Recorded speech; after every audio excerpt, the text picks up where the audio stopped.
자, 이번 시간에 이제 검토 드릴 주제는 소유권의 취득 중에서 등기가 필요한 경우 등에 관한 쟁점 체크를 해보겠습니다. 일반적으로 우리가 이제 매매 등이 이루어졌다라고 했을 때 매수인 명의로 등기가 이루어져야지 소유권 이전의 효력이 발생합니다. 그래서 민법 186조 법률 행위에 따라 부동산 물권 변동이라고 하는 것은 등기해야지 효력이 발생한다. 그러면 이제 달리 얘기하면 등기를 하지 않게 되면요, 매수인은 소유권을 취득할 수 없습니다. 설령 매수인이 내 거다라고 믿고 있으면서 또 점유를 하고 있다 할지라도 바로 이 문제의 소유권 자체를 취득할 수는 없게 됩니다. 그래서 우리 민법에서는요, 오랫동안 점유를 하고 자기 것을 믿고서 점유를 해왔던 이 사람 실체적 권리 관계를 중심으로 보호해주기 위해서 소위 이제 점유 취득 시효라는 개념을 만들어냈습니다. 그래서 20년간 소유 의사로 평온 공연하게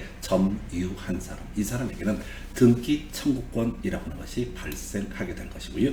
이 등기 청구권을 등기 명의한테 행사를 해서 소유권 이전 등기 넘겨받게 되면, 특이하게 등기 넘겨받은 때부터 소유권을 취득하는 것이 아니라 점유를 개시한 때로 소급해서 그 소유권을 취득을 할 수가 있게 됩니다. 그래서 우리가 이제 소유권의 취득에 있어서 등기가 불필요한 경우라고 해서 이슈가 되는 것이 바로 형성 판결, 공유물 분할 판결이 있게 되면 이때는 등기하지 않더라도 물권 변동 효력이 발생한다. 한편 이 공유물 분할 판결이 아니라 이 공유물 분할 청구를 통해서 당사자간 협의에서 분할을 하거나 공유물 분할 청구 소송 과정에서 협의 등이 이루어진다, 조정이 이루어진다라고 하게 되면 이건 법률 행위에 따른 부동산 물권 변동으로 봐서 등기해야지 물권 변동 효력이 발생하게 됩니다. 자, 그렇다 치고 지금 이제 시험용으로 접근할 때 등기가 필요한 경우, 자, 뭐 일반적인 경우는 너무나 당연한 일이고요.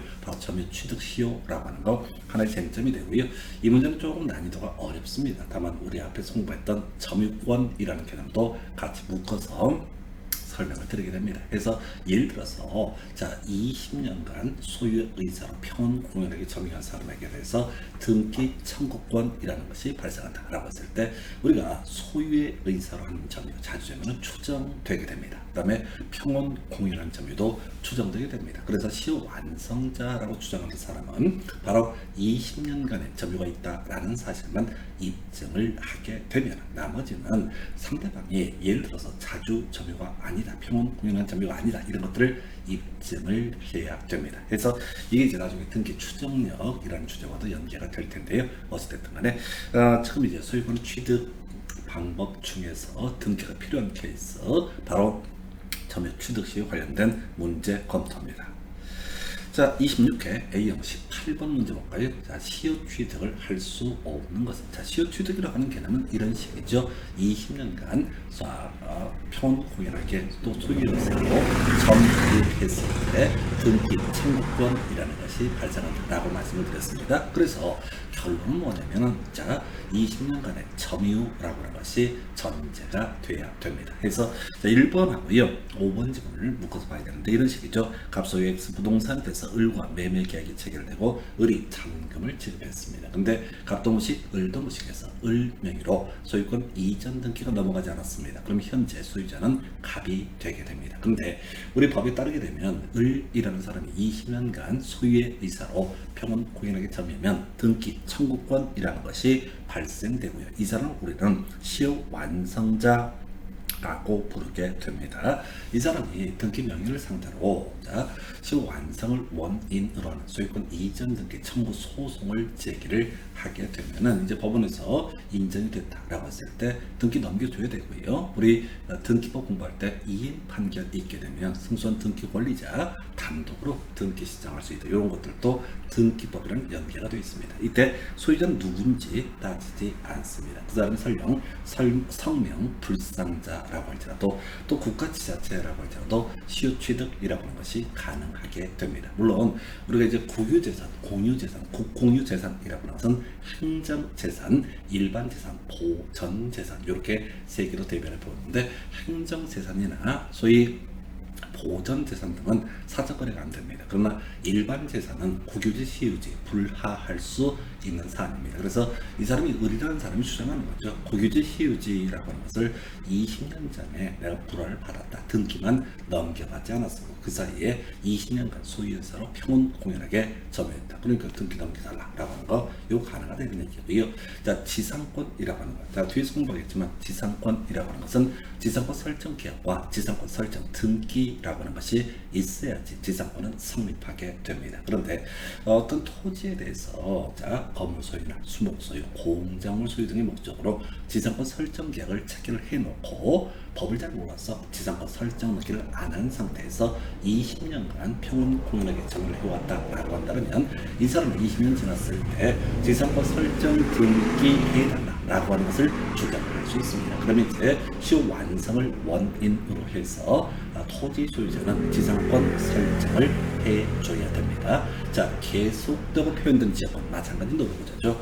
자, 우리가 소유권의 점유 취득 시효라고 하는 거 20년간 소유의사로 평온공연하게 점유한 사람, 이 사람에게 등기 청구권이 발생한다고 그랬어요. 그래서 우리가 지역권 다른 공부를 하게 될 텐데 도움이 필요한 토지, 요역지, 도움을 주는 토지를 승역지라고 부르게 됩니다. 그래서 이 지역권이라고 하는 것은 지역권 설정 계약과 지역권 설정 등기라고 하는 것이 이루어져야지 성립하게 되는 물권이 되게 될 텐데 지역권 설정에 합의만 있고요. 사실상 점유를 하면서 그 승역지를 이용을 하고 있습니다. 근데 미처 등기를 하지 않았어. 그래서 20년 지나게 되면은 이 사람 뭘 주장할 수 있다? 지역권 설정 등기를 해달라라고 하는 시효 완성을 원인으로 해서 바로 지역권 설정 등기를 청구할 수 있게 됩니다. 그럼 이제 저당권을 답으로 구성하게 되는데 저당권은요, 자, 상대방이 돈을 갚지 않았을 때 경매 청구를 할 수 있는 그런 권리에 해당이 됩니다. 그래서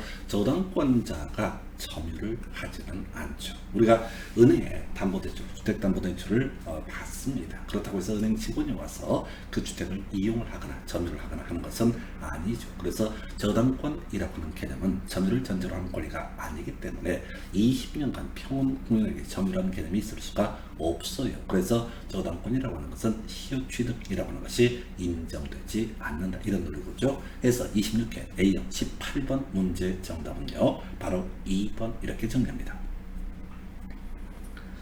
자, 이제 24회 A형 14번 문제 부동산의 점유 취득 시효에 관한 설명 틀린 것은 자, 1번 시효 취득자 취득 시효 완성으로 바로 소유권을 취득할 수는 없고요. 이를 원인으로 소유권 이전 등기 청구권이 발생할 뿐이다. 해서 1번 옳은데요.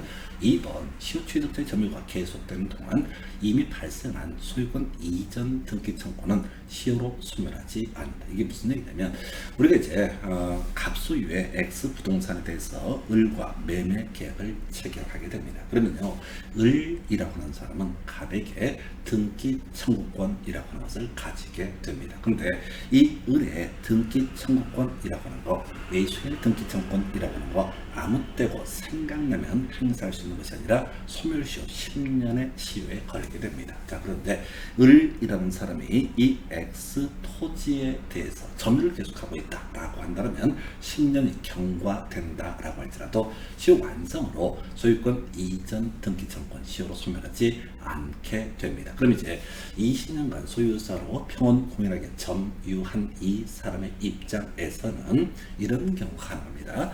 매매 계약서를 가지고 있다면 애초에 매매를 원인으로 한 소유권 이전 등기 청구할 수 있을 것이고요. 설령 매매 계약서가 없다라고 전제가 되면 자, 바로 점유 취득 시효 이걸 이유로 해서 바로 등기 청구를 할 수가 있게 됩니다. 그래서 2번 지문도 옳은편. 자, 그래서 소멸시효 매매를 원인으로 하는 소유권 이전 등기 청구권 원칙적으로 소멸시효 10년의 시효에 걸린다. 그런데 이 매수인이 계속 점유를 하고 있다라고 한다면 이때는 시효 완성이 되지 않는다. 이런 의미가 되겠습니다. 3번 시효 취득으로 인한 소유권 이전 등기 청구권이 발생하게 되면 부동산의 소유자와 시효 취득자 사이에 계약성의 채권 관계가 성립한 것으로 본다 라고 해서 틀렸죠. 민법 규정에 따라서 바로 매수의 시효 완성자는 매도인에게 등기 청구권이라고 하는 것이 발생하게 되는 것이다. 즉 계약 때문에 발생하는 것은 아니다라고 하는 거. 만약에 지금 갑과 을 사이에 매매가 이루어지게 될 테고, 자 지금 10년의 소멸시효 아직 완성이 안 됐다라고 한다면 매매를 원인으로 해서 을은 갑에 대해서 계약상의 채권, 소유권 이전 등기 청구권이라는 것이 발생하게 되는 거죠. 그런데 점유 취득시효에 있어서는 이건 법적인 권리이지 계약상의 권리가 아니다라고 이렇게 봐야 됩니다. 그래서 3번은 틀리게 뽑았고요. 4번은 등기상 소유자가 진정한 소유자가 아니다라고 한다면 원칙적으로 그를 상대로 취득시효 완성을 원인으로 하는 소유권 이전 등기 청구할 수 없다.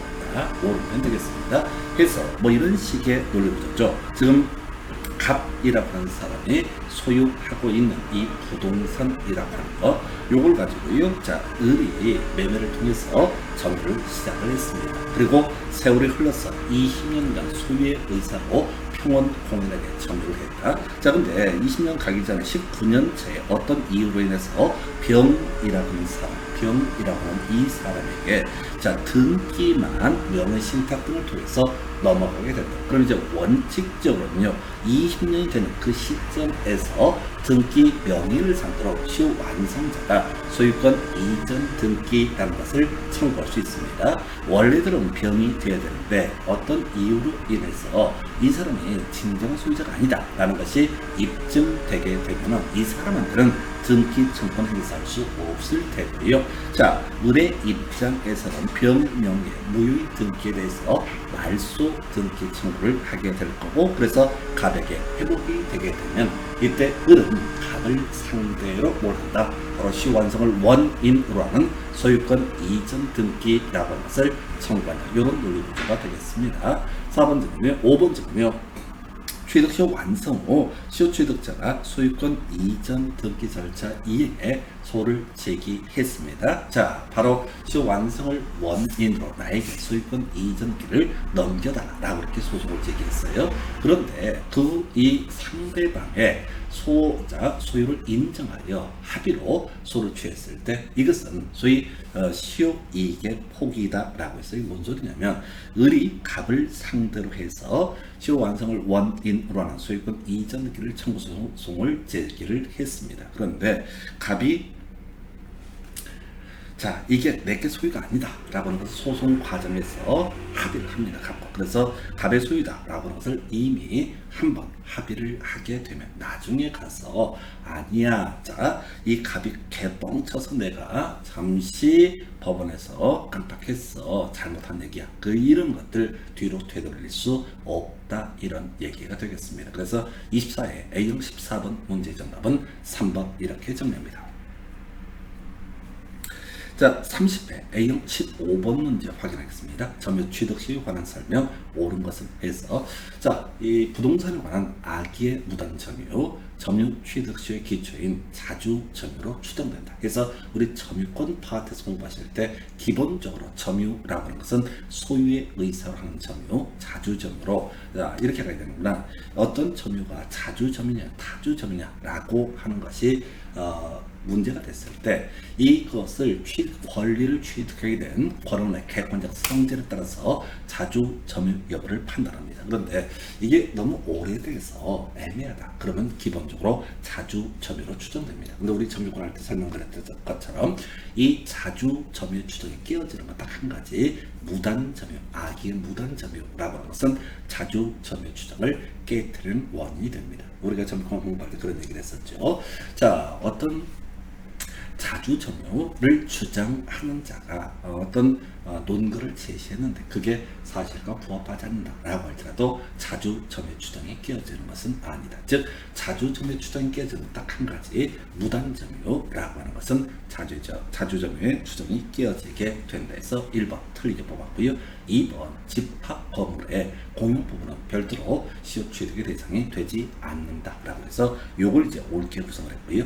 자, 우리가 집합 건물의 공용 부분이라고 하는 거, 자, 우리가 집합 건물은 아파트 같은 것을 상정을 하게 됩니다. 그래서 소위 집합 건물법에서 구분 소유권이라고 하는 거, 전유 부분을 지배하는 소유권을 구분 소유권이라고 부르게 될 테고, 한편 이 구분 소유권에는 세트가 있죠. 바로 공용 부분의 사용권이라고 하는 거, 그리고 대지 사용권이라고 하는 거. 그래서 자, 우리가 아파트를 사고 팔 때 복도, 공용 부분이라든가 또는 아파트가 존립하게 될 대지 사용권이라고 하는 부분은 따로 등기하지 않더라도 전유 부분에 관한 소유권 이전 등기 등이 이루어지게 되면은 이때 같이 따라오는 거야. 그 얘기인즉슨 공용 부분, 복도 부분에 대해서는 따로의 시효 취득의 대상이 될 수가 없다. 왜? 공용 부분의 사용권이라고 하는 것은 바로 전유 부분에 관한 소유권 이전 등기를 통해서 얻게 되는 것이지, 공용 부분의 취득에 있어서 따로 이 등기라고 하는 것이 필요가 없기 때문에 시효 취득의 문제는 발생할 여지가 없게 됩니다. 이것도 이제 최근에 한 2번 정도 출제됐던 쟁점이 되겠습니다. 그래서 이 부분 자세한 내용은 집합건물법에서 다시 한번 지적을 하겠고요. 3번째는요, 한 필지 토지 일부에 대한 점유 취득 시효 인정될 여지가 없다. 이게 이제 얼핏 보면 옳은 표현 같아요.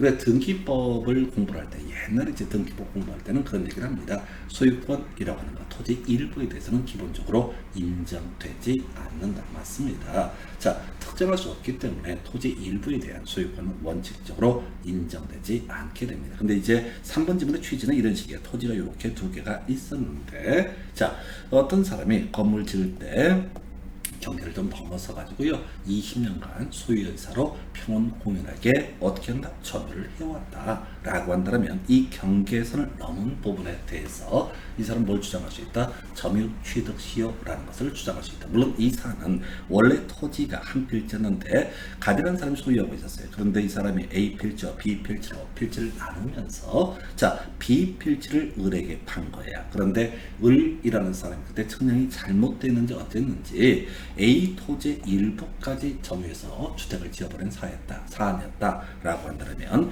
을이라고 하는 사람은 20년이 경과된 시점에서 바로 시효 완성을 원인으로 해서 소유권 이전 등기 등을 청구할 수 있다 라고 했던 것이 판례 태도가 되겠습니다. 좀 특이했던 지문이고요. 4번, 아직 등기되지 아니한 시효 완성자, 그 완성 전에 이미 설정되어 있는 가등기에 기해서 시효 완성 후 소유권 이전 등기에 이전에 본등기를 마친 자에 대해서 바로 시효 완성을 주장할 수 없다가 돼야 되죠. 자, 이거 무슨 얘기냐면, 자, 갑소유의 X 토지에 대해서 을이라고 하는 사람이 20년 전에 취득을 했고요. 매매를 통해서 취득했는데 등기를 안 한 상태입니다. 자, 그렇다 치고요, 우리가 이제 점유 취득 시효 관련해서 미리 알고 들어가야 되는 게 이런 얘기입니다.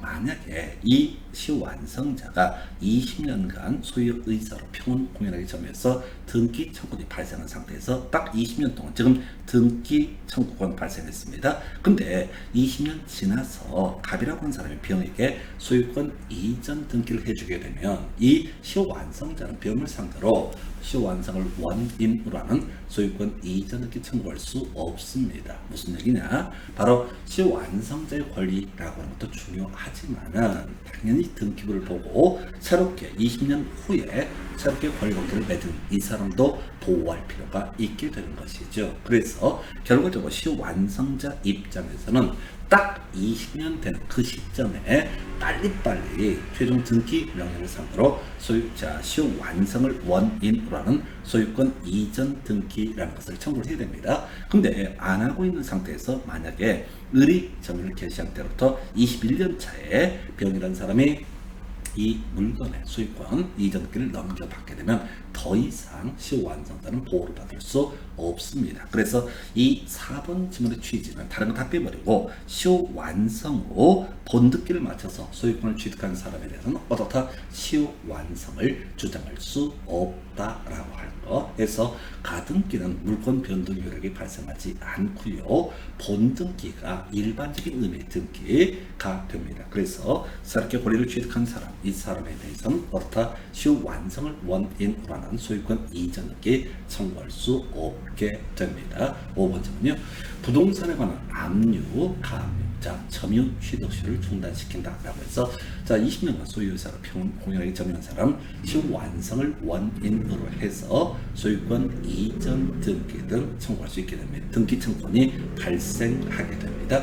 자, 뭔 소리냐면 중간에 이 부동산에 대해서 압류, 국가기사자가 세금 등을 받기 위해서 하는 게 압류 등기가 됩니다. 또 가압류, 자 등기 명의를 상대로 금전 채권을 가지고 있는 사람이 본안 소송을 제기하기에 앞서서 하는 것이 가압류 신청, 소위 가압류 등기는 법원이 등기소유 촉탁을 해서 만들어지게 됩니다. 자 그래서 이 중간에 자 소유권 20년 사이에 소유권 이전 등기가 됐다 한들 자이 을의 입장에서는 20년 당시에 최종 등기 명의를 상대로 시효 완성을 원인으로 하는 소유권 이전을 청구할 수 있습니다. 자, 압류, 가압류, 저당권 뭐 등등등 다 상관없습니다. 이런 뭐 지상권 이런 거 다 상관없어요. 무조건 시효 완성자의 입장에서는 20년 땡 됐을 때 그 당시에 등기 명의인 그 사람에게 시효 완성을 원인으로 소유권 이전 등기에 청구할 수 있습니다. 그래서 나중에 저당권이 근저당권이 하나의 이슈가 되는데 압류, 가압류도 마찬가지죠. 그래서 자 지금 30회 A형 15번 문제 정답은 오히려 좀 간단한 집합 건물법에 관련된 주제 2번을 답으로 구성을 합니다. 자 31회 A형 17번 문제 취득 시효에 관한 설명 틀린 것을 고르시오 라고 해서 1번 질문 일반 재산, 국가지자체가 소유하고 있는 재산 중에서 행정재산을 원으로에 대해서는 시효 취득이 인정되지 않지만은 일반 재산은 취득 시효의 대상이 된다. 이미 이제 26회 때 나왔던 지문이었었고요. 중복 등기로 무효인 소유권 보존 등기에 기한 등기부 취득 시효는 부정되게 된다라고 이렇게 되어 있네요. 자, 이 등기부 취득 시효는요, 약 10년에 한 개 정도의 지문이 구성이 되게 됩니다. 등기부 취득 시효, 점유 취득 시효라고 하는 건 이런 얘기죠. 20년간 소유의사로 평온 공연하게 점유한 사람, 이 사람은 자 최종 등기 명의를 상대로 시효 완성을 원인으로 하는 소유권 이전을 청구할 수 있습니다. 자 그런데 이런 경우가 있다는 거죠.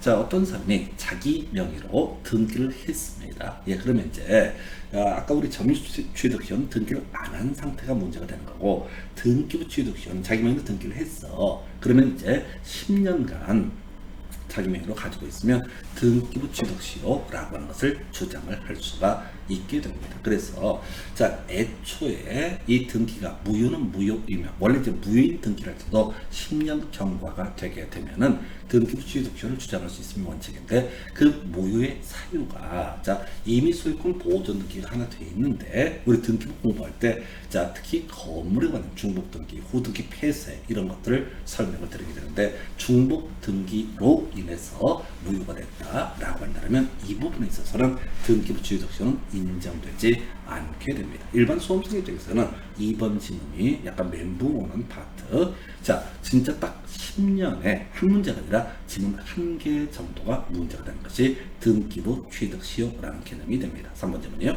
취득 시효 완성으로 인한 소유권 이전 등기 청구권이라고 하는 것은 제3자에게 양도할 수 있다. 예, 이것도 권리죠. 자, 등기 청구권이라고 하는 권리이기 때문에 당연히 양도할 수 있게 될 테고요. 원소유자의 동의 당연히 필요 없죠. 예를 들어서 갑소유의 X 부동산에 대해서 을이 20년 전에 매매를 통해서 이걸 매수를 했습니다. 다만 등기를 하지 아니한 상태입니다. 자, 그래서 이 등기를 하지 아니한 상태인데 그래서 이 사람이 뭘 한다고요? 이제 20년이 경과돼서 자 바로 점유취득 시효 취득을 시효 완성을 원인으로 하는 소유권 이전 등기 청구권이 발생됐습니다. 그러면 갑이 백날 싫다고 해도 등기 청구를 행사를 해서 법원 판결에 따라서 소유권 이전 등기가 이루어지면 점유를 개시한 때부터 이 사람이 소유권을 취득을 하게 될 것인데 이거 권리이기 때문에 당연히 양도할 수 있고요. 이때 양도라고 하는 것은 당연히 논리구조로 원소유자 이 사람의 동의는 전혀 필요가 없는 파트입니다. 3번 지문 오른편, 4번 지문요.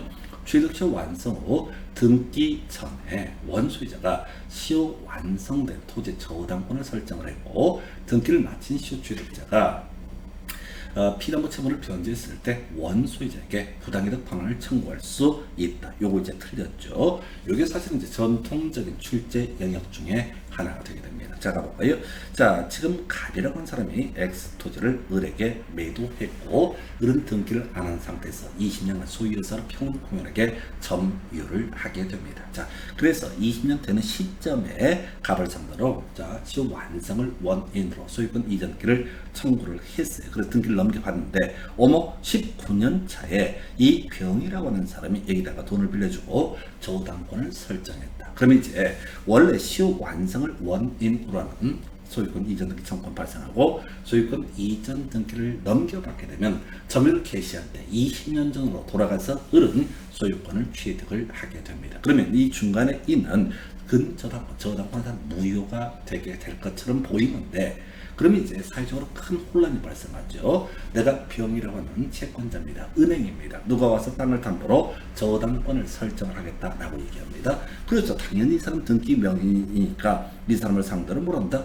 은행에서 대출해주고 저당권을 설정합니다. 그런데 만약에 지금 이들이 20년 전에 매매가 있었다. 그래서 을이 갑을 상대로 해서 시효 완성을 원인으로 하는 소유권 이전 등기 청구해서 점유를 개시한 때 20년 전으로 돌아가서 이 저당권이 무효가 된다라고 만약에 해석을 하게 되면 어떤 문제가 터지는 거예요?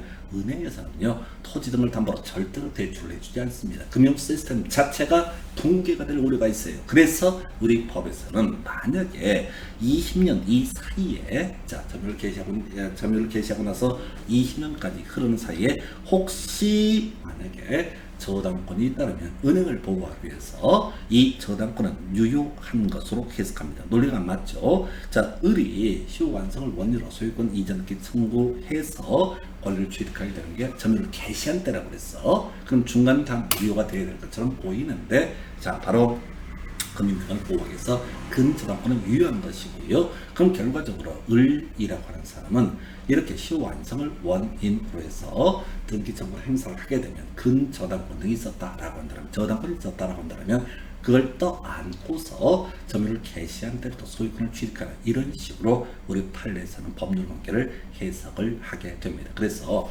이미 이 사람은 자 소유권 취득할 때 저당권 떠안았으니까 원소유자한테 부당이득 반환 청구 등 할 수가 없게 됩니다. 그래서 답은 4번 요 중요한 쟁점이에요. 5번 취득시효 완성 후 명의신탁 해지를 원인으로 명의수탁자에게 명의신탁자로 소유권 이전 등기가 되는 경우 시효 완성자 특별한 사정이 없는 한 명의신탁자에게 시효 완성을 주장할 수 없다. 자 여기 길어 보이는데 이렇습니다.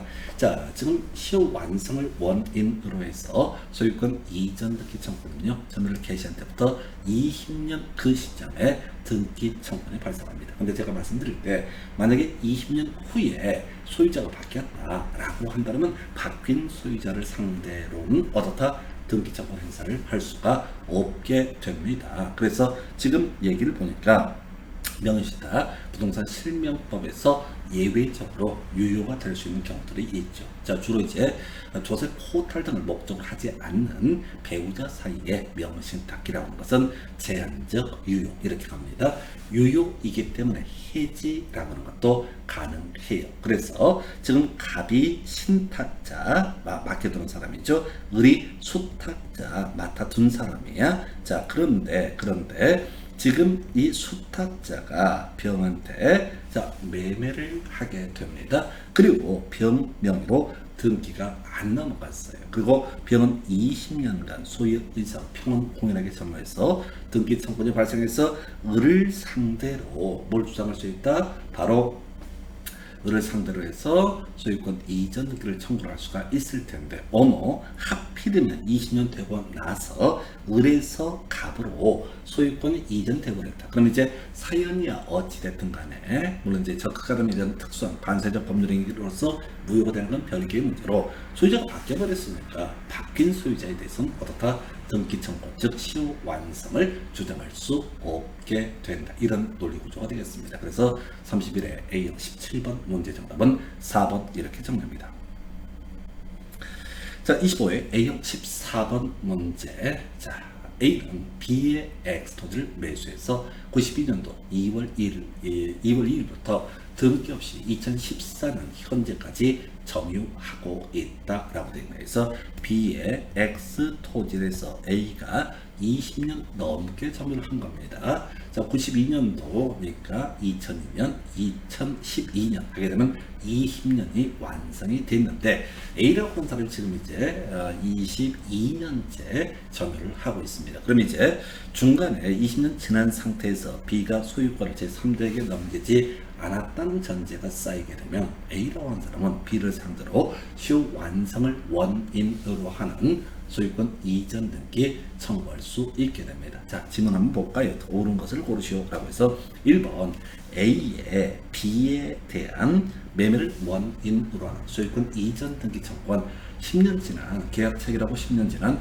2002년도 2월 2일에 시효 완성으로 소멸하게 된다. 틀렸죠? 앞에서 한번 얘기했던 얘기입니다. 원래 이제 매매를 원인으로 하는 소유권 이전 등기 청구권이라고 하는 것은 10년 지나게 되면 어떻다? 시효 완성으로 소멸을 하게 됩니다. 그런데 점유를 계속하고 있다라고 이렇게 전제가 되면 이때 등기 청구권의 시효 완성으로 소멸하지 않게 됩니다. 그래서 이 상황에서 A라고 하는 사람 만약에 계속 점유를 했다라고 한다면 매매를 원인으로 하는 소유권 이전 등기 청구라는 것도 가능하고 시효 완성을 원인으로 하는 소유권 이전 등기 청구도 가능합니다. 물론 매매를 원인으로 하는 소유권 이전 등기를 청구하기 위해서는 20년 전에 바로 B와 체결한 매매 계약서 등 이렇게 입증을 해야 되겠죠. 다만 계약서 등을 잃어버렸다. 그러면 A라고 하는 사람은 방법이 없습니다. 20년간 소유의 의사로 평온 공인하게 점유해서 등기 청구권이 발생한다. 이걸 주장할 수밖에 없게 됩니다. 2번요.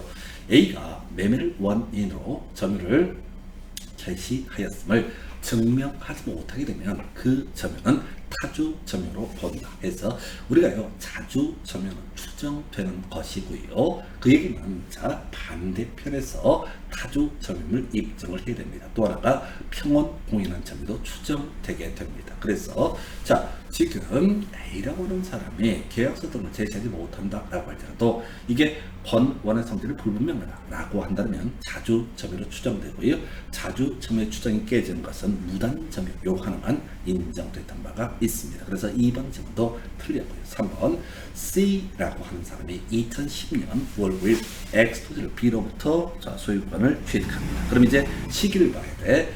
자, 92년도에 자 먼저 등기 없이 취득을 한 상태이고요. 그 다음에 92년도, 2002년도, 2012년이 돼야지 A에게 시효 완성을 원인으로 하는 소유권 이전 등기 청구권이 발생합니다. 근데 20년 되기 전에 C가 이 소유권을 취득을 했다라고 한다면 이때 A라고 하는 사람은 누구에 대해서 C에 대해서 시효 완성을 원인으로 하는 소유권 이전 등기를 청구할 수 있게 됩니다. 그래서 3번째부터 틀린 표현이 되는 거야. 그래서 우리가 이제 점유 취득 시의 핵심 이슈는 20년 되는 그 시점에 누가 등기 명의냐, 원매도자가 등기 명의냐, 아니면 이 사람이 등기 명의냐 불문하고 최종 등기 명의를 대상으로 뭘 주장할 수 있다. 시효 완성을 원인으로 하는 소유권 이전 등기 청구할 수 있고요. 혹시 B와 C 간의 매매라고 하는 것이 자 2012년 2월 1일 지나서 매매가 이루어지게 되면 이 A라고 하는 사람은 20년 지나서 매매가 이루어졌을 때 그 당시 등기 명의에 대해서는 뭘 주장할 수 없다. 시효 완성을 원인으로 하는 소유권 이전 등기 청구할 수 없게 됩니다. 자, 그래서 3번째는 틀리게 구성이 되고 4번째는 A가 2013년 지금 20년 지난 상태입니다. 3월 3일 D에게 X 토지를 매도해서 점유를 이전한 경우 자 20년 지난 상태에서 D에게 매도가 이루어졌다. 그러면 이 사람은 누구 20년 지난 후에 소유권을 취득한 D에 대해서 뭘 주장할 수 없다? 바로 소유권 이전 등기 청구할 수 없다라고 이렇게 정리할 수 있겠죠. 그래서 다시 사안을 다시 거꾸로 하거나 A가 자 이 매매 토지를 B가 D가 아니라 A가 D에게 이 매매를 원인으로 해서 등기를 못 해주겠죠. 점유를 이전했습니다. 그러면 D라고 하는 사람은 시효완성을 원으로 B에 대해서 소유권 이전 등기라고 하는 것을 소유권 이전 등기라고 하는 것을 청구할 수, 자 볼까요? 지금 가려서 안 보이는데 청구할 수 없다라고 되어 있습니다. 여기서 포인트는요, 직접이라고 하는 말 때문에 옳은 표현이 되게 된 겁니다. 지금 시효 완성을 원인으로 하는 2013년 3월 3일 현재 시효 완성을 원인으로 하는 등기 청구권이라고 하는 것은 A에게 발생을 한 겁니다. 그래서 자 A로부터 매수한 D는요, 이 시효 완성을 원인으로 A에게 소유권 이전 등기를 해줘라 라고 이렇게 대위해서 A를 대위해서 소유권 이전 등기 청구를 할 수 있는 것이지, 직접 나에게 소유권 이전 등기를 넘겨라 라고는 할 수가 없습니다. 좀 어렵죠. 그래서 4번을 옳게 구성을 했고요. 답이 좀 어려웠어요. 5번 E라고 하는 사람이 2014년 4월 4일 엑스토지에 청권 보전에 가등기를 하는 경우 A는 더 이상 엑스토지를 시효 취득할 수 없다. 틀렸죠. 자, 만약에 20년 지난 상태에서 소유자가 바뀐다. 그럼 더 이상 시효 완성을 원인으로 하는 소유권 이전 등기 청구할 수 없게 됩니다. 그런데 청구권 보전에 가등기를 했다라고 하는 것은 아직 소유권 안 넘어갔거든. 가등기는 추정력도 인정되지 않습니다. 그래서 자 A는 역시 X토지에 대해서 시효 취득을 주장할 수 있게 됩니다. 그래서 결론은 이제 무슨 얘기냐면 20년 동안 소유의사가 평온 공인을 점유한 사람 20년 후에 그 등기 명인이 바뀌지 않는 이상 최종 등기 명인을 상대로 뭘 주장할 수 있다? 바로 시효 완성을 원인으로 하는 소유권 이전 등기 청구할 수 있게 됩니다. 그래서 자 25회 A형 14번 문제 정답 4번이 좀 어렵게 구성이 된 사례가 되겠습니다. 자 이렇게 해서요 보셨고, 자 우리가 이제 소유권 취득에 있어서 등기가 필요한 경우, 자 가장 중요한 게 점유 취득 시효가 될 텐데, 자 뭐 뒤에서 계속 반복하겠지만 법률 행위에 따른 자 소유권 취득은 기본적으로 등기 필요합니다. 자 그 중에 하나가 협의 분할이라고 하는 거, 공유물의 협의 분할에 있어서 이건 이제 법률 행위에 따른 부동산 물권 변동이니까 등기해야지 물권 변동의 효력이 발생합니다. 자 어떤 X토지 A 부분과 B 부분으로 자 공유자 갑이 50%의 지분, 을이 50%의 지분을 가지고 있는 상태에서 이들이 A와 B로 분할해서 각각 지금 A 부분은 갑이 소유하고 B 부분은 을이 소유하기로 협의가 이루어졌습니다. 그런데 이제 토지를 분할하게 되면 A 토지 부분에 있어서 갑이 50%, 을이 50%, 그다음 B 부분에 있어서 갑이 50%, 을이 50% 이렇게 등기가 되어 있다는 거예요. 그럼 이제 갑이라는 사람이 A 부분의 단독 소유권을 취득하게 되는 시기는요, 바로 을의 지분을 갑에게 이전 등기, 지분 이전 등기가 이루어져야지 A 부분의 단독 소유권을 갑이 취득하고요, B 부분의 단독 소유권을 을이 취득하는 시기라고 하는 것은 갑의 50%의 지분이 을에게 지분 이전 등기가 이루어져야지 물권 변동 효력이 발생하게 됩니다. 이에 대해서 우리가 뭐 누차 말씀드리지만 법원의 판결에 의한 분할, 소위 형성 판결이라고 불렀었고요. 이렇게 만약에 법원의 판사가 X토지의 A 부분, 자 갑이라고 B 부분은 을이 가져라 라고 이렇게 판결, 이게 확정이 되게 되면 설령 A 토지의 지분, 자 등기부를 보니까 갑이 50%, 을이 50%의 지분을 가지고 있고 B 토지에 갑이 50%, 을이 50%의 지분을 가지고 있다 할지라도 이미 지분 이전 등기를 하지 않더라도 A 부분의 소유권은 갑, 그럼 B 부분의 소유권은 을에게 귀속이 된다. 이게 이제 공유물 분할 판결, 형성 판결에 관한 주제 보겠습니다. 그래서 자 협의 분할, 자 각 공유자가 공유물을 협의해서 분할을 했다라고 했을 때는 결과적으로 등기해야지 물권 변동, 단독 소유권을 취득을 하게 됩니다. 그 외에 공유물 분할 청구 소송을 제기를 했는데 법원의 판사가 결정하기 앞서서 판결로 확정하기 앞서서 중간에 조정이나 협의가 성립된 경우도 이것도 우리 판례에서는 법률 행위에 따른 부동산 물권 변동으로 봐서 등기해야지 단독 소유권 취득할 수 있습니다.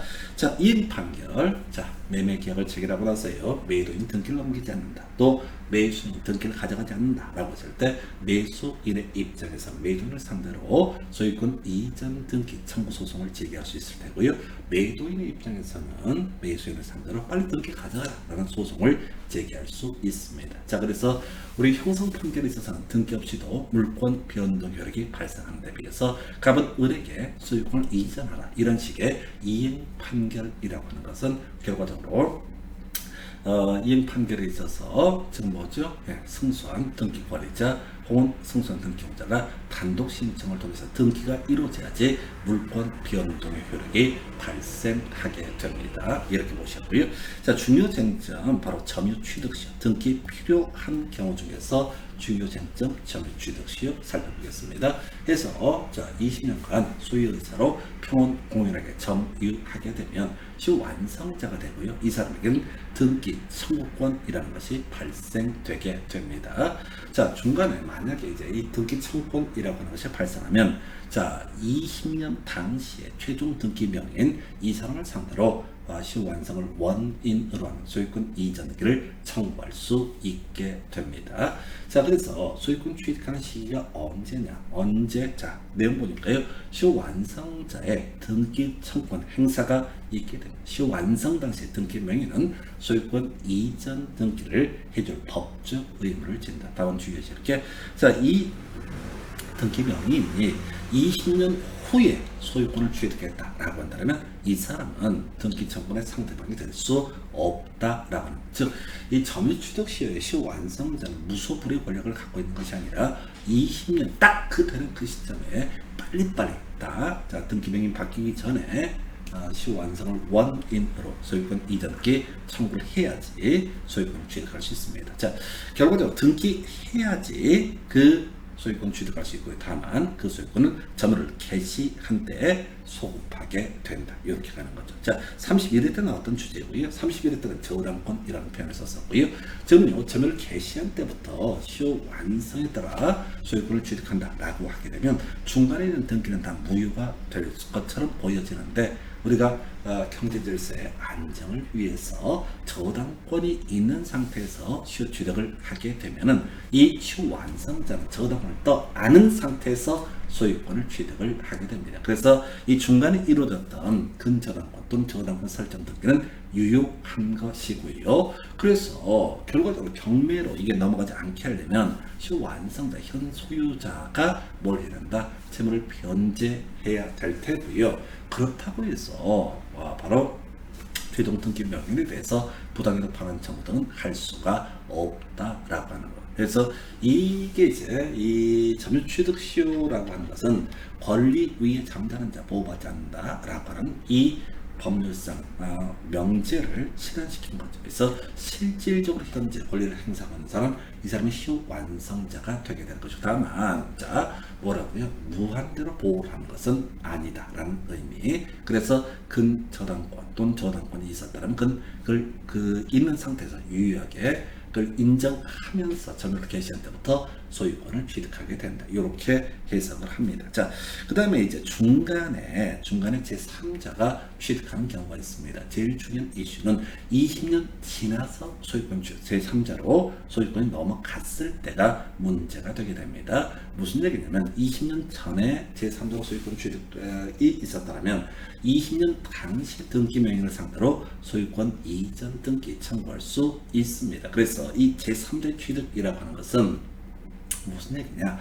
20년 경과가 된 시점에서 넘은 시점에서 소유권 이전 등기를 받은 사람, 이 사람은 시효 완성자보다 더 많이 보호를 받죠. 그래서 자, 시효 완성자의 시효 완성을 원인으로 하는 소유권 이전 등기 청구권 행사 전에 자 20년 경과는 됐다 이런 얘기입니다. 그래야지 등기 청구권이 발생하니까. 그런데 만 22년이라 할지라도 이 사람이 2년 동안 등기 청구권 행사를 안 하고 있다. 그때 중간에 소유자가 바뀌게 되면은 자 당연히 제3자가 소유권을 취득을 하게 됩니다. 물론 이제 우리 민법 103조에 따라서 적극가담을 했다. 우리 이중범의 적극가담 바로 103조 위반 무효, 절대적 무효 이렇게 받듯이 그건 시험에 나오진 않아요. 이 얘기를 할 때는 어디에서 민법 103조 파트에서 논의하게 될 테고요.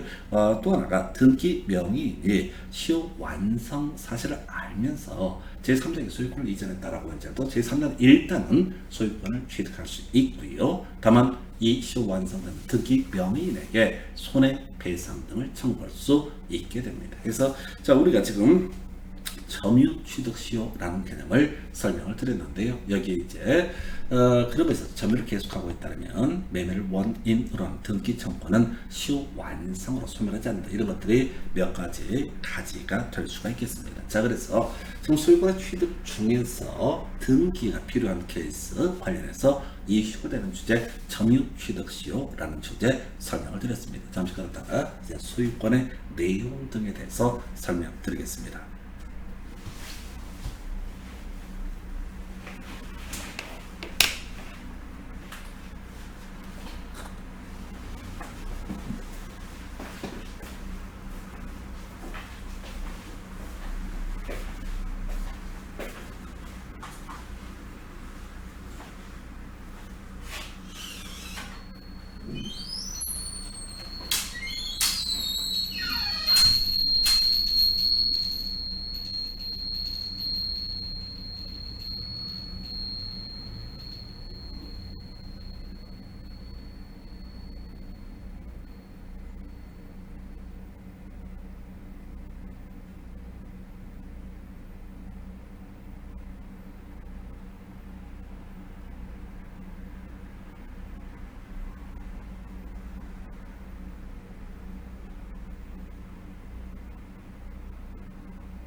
자, 계속해서 검토 드릴 주제, 소유권 내용에 관한 주제고요. 여기서는 이제 상인관계라고 하는 개념 하나 논의하게 될 테고요. 그 다음에 또 하나 중요 쟁점, 소유권에 대한 물권적 청구권이라고 하는 거, 이 두 가지로 해석을 하게 됩니다. 해서 자, 일단은 소유권의 범주라고 하는 거, 사용수익, 그 다음에 처분할 수 있는 자 물권, 이게 이제 지금 소유권의 내용이 되게 됩니다. 그래서 이 상린관계와 소유권의 물권적 청구는 약간 대응하는 개념이 될 수가 있을 텐데요. 자, 배타적인 권리입니다. 그래서 내 땅은 내 마음대로 이용을 할 수가 있다라고 하는 것. 자, 그런데 상린관계 개념이라고 하는 것은요, 이렇게 소유권의 배타성을 무조건 인정을 해버리게 되면 온 동네 토지 소유자 간에 칼불이 납니다. 그래서 일정 부분 양보를 해라 라고 하는 개념이 상린관계 개념이 되게 될 것이고요. 이 내용에서 우리가 이제 소유권 행사에 침해를 받게 된다, 사용수익이나 처분 등의 문제가 있다라고 했을 때 그 상대방에게 자신의 소유권의 존재를 각인시키고 사용수익 또는 처분에 위해가 있는 행위를 제거해 줄 것을 요구하는 것, 구체적으로 소유물의 반환 청구, 그다음에 소유권에 대한 소유물의 방해 폐지 청구 또는 방해 예방 청구 이런 것을 가리켜서 소유권 기한 물권적 청구권이라고 부르게 됩니다. 그래서 두 가지 개념은 약간 대응하는 그런 개념이에요. 먼저 상린관계 관련된 쟁점 설명드리겠습니다. 자, 제일 먼저 약간 독특한 문제가 나와 있죠. 그래서 자, 법률에 다른 규정이 없으면 선량한 관리자의 주의 의무를 부담하지 않는 사람은 이렇게 되어 있고요. 자, 우리가 선관 의무라고 하는 것은 소위 위임계약이라고 하는 데서 주로 문제가 되게 됩니다. 우리 계약에 유형할 때 위임계약을 뭐 자세히 설명을 드리진 않고 공인중개사법에 따른 중개계약이라고 하는 것은 위임계약과 유사한 계약이다 이런 식으로 설명을 드리게 됩니다. 그래서 선량한 관리자의 주의 의무라고 하는 것은 선량한 관리자로서 주의를 다하고 있다가 어떻게 해라 다시 원래 소유자 등에게 돌려줘라 라고 하는 것이 선관 의무와 관련한 개념. 그래서 임대차에 있어서 임차인이라는 사람은 임차 목적물을 잘 사용을 하다가 온전하게 어떻게 해라 임대인에게 환원을 해야 됩니다. 전세권자예요. 타인의 부동산을 용도에 따라 사용하기 위해서 전세권 설정 계약, 전세금액 교부, 전세권 설정 등기를 하게 되면 이 사람은 전세권자가 됩니다. 한편 전세권자는요, 뭘 해야 되죠? 바로 전세권의 존속기간 만료가 되게 되면은 전세 목적물을 전세권 설정자인 부동산 소유자에게 반환을 해야 됩니다. 반환해야 되니까 선관 의무를 지게 될 것이고요.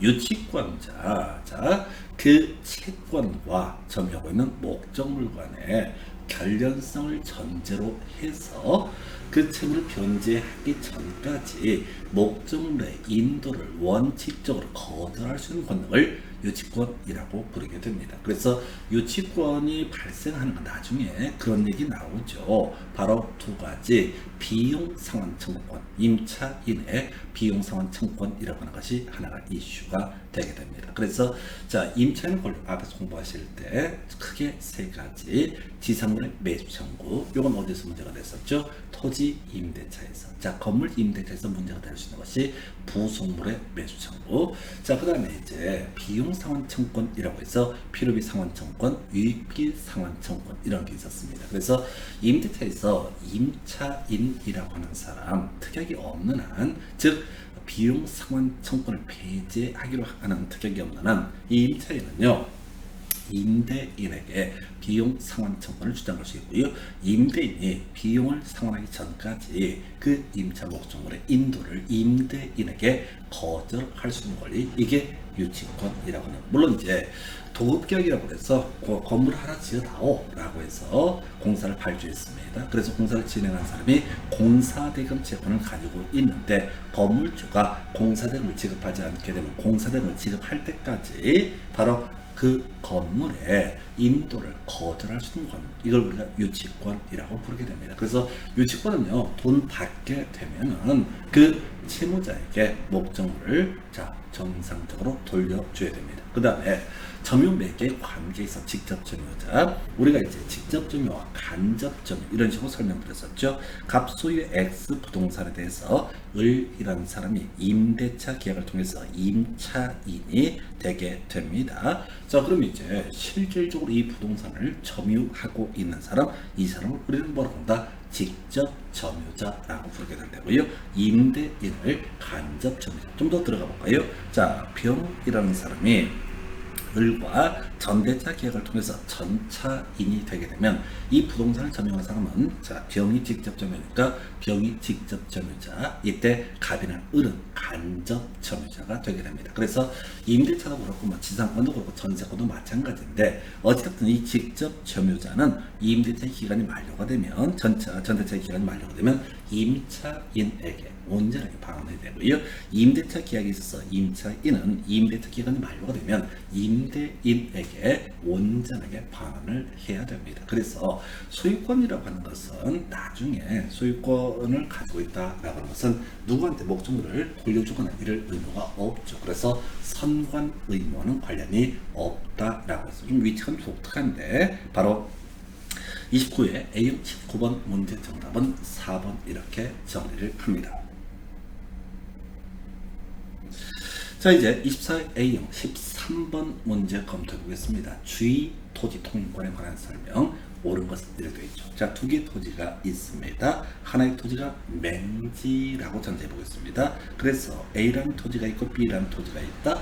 자, 그런데 이 B라는 토지의 소유자, A 토지 소유자를 만나서 지역권 설정해서 도로로 나다닐 수 있을 겁니다. 그런데 이 지역권이라고 하는 것은 자, A 토지 소유자와 협의가 이루어져야 돼. A 토지 소유자가 지역권 설정에 합의를 해주지 않게 되면 이 B 토지 소유자는 도로에 나다닐 수가 없을 것이냐라고 했을 때 우리가 일반적으로 맹지 소유자는요, 그 도로와 인접한 토지 소유자의 토지 사용, 승낙서 등을 받게 되면 건축 허가 받아서 건물을 지을 수 있습니다. 바로 이게 지역권 설정을 통해서도 가능하고요. 또 하나, 이 A 토지 소유자가 협조를 해주지 않게 된다라고 한다면 주의 토지 통행권이라고 하는 것을 주장을 해서 법원의 판결을 통해서 주의 토지 통행권이 확정이 되게 되면 이 사람은 A 토지를 나다닐 수가 있게 된다. 원래 이제 소유권이라고 하는 것은 배타적인 권리. 그래서 A 토지 소유자는 딴 놈, B 토지 소유자가 내 땅 받는 것을 거절할 수 있는 권능이 있습니다. 이게 원칙이에요. 그런데 만약에 B 토지의 소유자로 하여금 지역권도 설정 안 해주고 절대 내 땅을 밟지 마 라고만 이렇게 얘기를 하게 되면 칼부림 나는 거죠. 그래서 우리 민법에서는 소유권이라고 하는 배타적 권리임에도 불구하고 A 토지 소유자에게 자, B 토지 소유자를 위해서 주의 토지 통행권을 인정하도록 이렇게 규정을 해놓고 있습니다. 내용 한번 볼까요?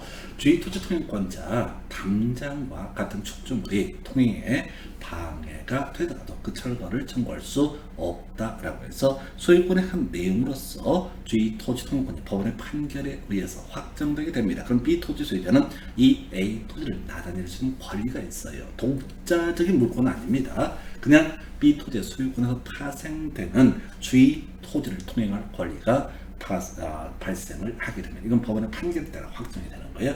2번 토지, 그래서 만약에 A 토지 소유자가 얘 나다니는 꼴보기 싫어서 담장 등을 친다라고 한다면 당연히 바로 그 철거 청구할 수 있다. 이게 이제 인정이 안 된다면 주의 토지 통행권이라는 것은 실질적으로 의미를 잃게 되는 거죠. 2번 점은요, 중요한 쟁점이죠. 토지 분할로 무상의 주의 토지 통행권을 취득한 분할 토지 소유자가 그 토지를 양도한 경우 양수인에게 무상의 주의 토지 통행권이 인정되지 않는다. 옳은 표현, 대단히 중요한 주제가 되게 됩니다. 그래서 자, 지금 가볼까요? 자, A 토지 소유자가 갑이고요. 자, 이 사람 을이라는 사람이 B 토지 소유자로서 주의 토지 통행권자라고 전제를 해봅니다. 그런데 을이 주의 토지 통행권을 갖게 된 이유가 이 사람이 자, 원래는 하나의 땅덩어리인데 토지 분할하는 과정에서 맹지가 됐다라고 한다면 이 사람은 당연히 옆에 토지를 나다닐 권리, 소유권의 한 내용으로서 주의 토지 통행권을 주장할 수 있고 법원에서 인정을 해주게 됩니다. 대신 이 을이라고 하는 사람, 주의 토지 분할로 인해서 주의 토지 통행권을 취득한 을은 무상입니다. 무상으로 우리가 주의 토지 통행권을 가지고 있다는 것과 무상은 전혀 별개의 문제야. 지상권을 가지고 있다는 얘기, 자, 전세권을 가지고 있다는 얘기, 임차권을 가지고 있다는 얘기하고 무상은 전혀 별개의 문제입니다. 그래서 원래 주의 토지 통행권은 유상입니다. 원래는 유상이야. 근데 토지 분할 때문에 무상의 주의 토지 통행권이 발생이 됐다라고 했을 때 이 사람은 이 토지를 A 토지를 계속 나다닐 때 쓸 수가 있어요. 그런데 이 사람이 만약에 병한테 이걸 팔았다라고 한다면 병은 이때부터는 무상의 주의 토지 통행권이 인정되지 않게 됩니다. 자, 그래서 이 사람 유상으로 전환이 되게 되어 있어요. 2번 앞으로도 답이 될 수 있는 중요 쟁점이고요. 3번 소유 토지의 용도에 필요한 통로가 이미 있다라고 한다면 이때는 다른 장소로 통행할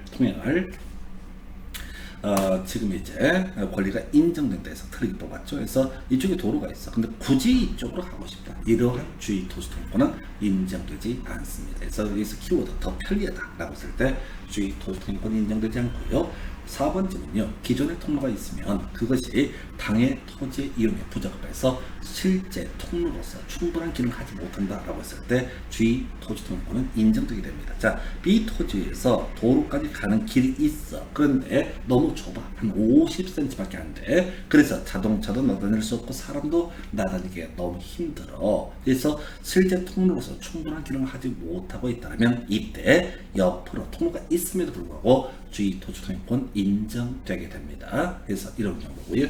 5번 주의토지통행권이 일단 발생하게 되면 장래 나중에 그 토지 접하는 공로가 개설돼서 통행권을 인정할 필요가 없어지더라도 소멸하지 아니죠. 주의토지통행권은 나다닐 수 없을 때 서로 좀 양보해라. 옆에 토지 소유자가 양보해라. 이런 주의이기 때문에 공로에 나중에 접하게 되면 당연히 그 문제에 주의토지통행권은 소멸하게 됩니다. 그래서 하여튼 이 주의토지통행 관련해서 가장 중요한 쟁점 두 가지 중에 하나가 바로 EI가 되게 됩니다. 그래서 지금 다시 보면요. 토지 분할로 무상의 주의 토지 통행권을 취득한 분할 토지 소유자, 이 사람 무상이라고 했어요. 이 사람이 이 문제 주의 토지 통행권을 가지고 있는 이 토지를 제3자에게 양도했을 때 그때 맹지를 취득한 사람은 이때는 무상의 주의 토지 통행권이 아니라 유상의 주의 토지 통행권에 해당이 되게 됩니다. 그래서 24의 A형 13번 문제 정답은 2번 이렇게 정리합니다. 27회 A형 14번 문제 주의 토지 통행권에 관한 설명 틀린 것을 해서 1번 주의 토지 통행권은 토지와 공로 사이에 기존의 통로가 있다 할지라도 그것이 그 토지 이용에 부적합해서 실제 통로로서 충분한 기능을 하지 못하는 경우에도 인정한다. 앞에서 보셨던 지문입니다. 2번 지문이요. 주의 토지 통행권의 범위라고 하는 것은 장차 건립될 아파트의 건축을 위한 이용 상황까지 미리 대비해서 정할 수 있다. 이걸 틀리게 뽑아냈어요. 그래서 이 주의 토지 통행권이라고 하는 개념은 단순합니다. 즉 출입할 수 있을 정도면 되는 거예요. 그런데 우리 건축법과 공법건축법에 가면 도로폭은 기본적으로 최소 2m, 또 경우에 따라서 자동차 통행거리상 4m 이상 뭐 이런 얘기를 하게 되는데 지금 주의 토지 통행권을 얘기를 하면서 그게 유상이라 할지라도 미리 4m, 8m까지 이걸 주장을 할 수는 없다라고 해서 2번 지문을 틀리게 뽑았고요. 3번 지문 주의 토지 통행권이 인정되는 통로 개설 비용은 통행권자가 부담한다. 그래서 지금 두 개의 토지가 있고 법원의 판결에 의해서 주의 토지 통행권 맹지 소유자에게 인정되게 되면 이때 당연히 이 부분에 뭐 보도블럭을 깐다거나 포장을 한다 이런 것들은 통행권자 몫이 될 겁니다. 다만 앞에서 이 주의 토지 통행권자의 통행을 방해하는 담장 등을 촉조한다라고 한다면 이 통행권자는 이 통지 소유자에 대해서 철거 등을 청구할 수 있게 됩니다. 4번째는요. 통행지 소유자가 주의 토지 통행권에 기한 통행에 방해가 되는 촉점으로 설치한 경우 그 주의 토지 통행권의 본래의 기능 발휘를 위해서 통행지 소유자가 철거물을 부담한다. 방금 설명드렸던 내용. 그 다음에 주의 토지 통행권의 성립에는 등기가 필요가 없다 해서 우리가 주의 토지 통행권은 지상권, 전세권 이런 것처럼 독자적인 물권이 아닙니다. 그래서 법원의 판결을 통해서 확정이 되는 것이지 등기 자체 할 수도 없고요. 등기 자체도 할 수도 없고 등기 자체를 하지 않더라도 소유권의 한 내용, 맹지 소유자의 소유권의 한 내용으로서 주의 토지 통행권은 인정될 수 있습니다. 그래서 27회 A형 12번 문제 정답은요. 2번 이렇게 정리를 합니다. 26회 A형 17번 문제 상린관계 등에 관한 설명 틀린 것. 앞에서 우리가 상린관계한 내용으로서 주의 토지 통행권 두 가지 설명을 드렸고요. 1번 토지 소유자는 과다한 비용이나 노력을 요하지 않고 토지 이용에 필요한 물을 얻기 곤란한 경우 이웃 토지 소유자에게 일정한 보상을 하고 남은 물, 여수의 급여를 청구할 수 있다. 우리가 이제 상린관계 내용으로서 물 얘기 나오는 경우 있는데요. 다 버리시면 되겠습니다. 중요한 쟁점 아니고요.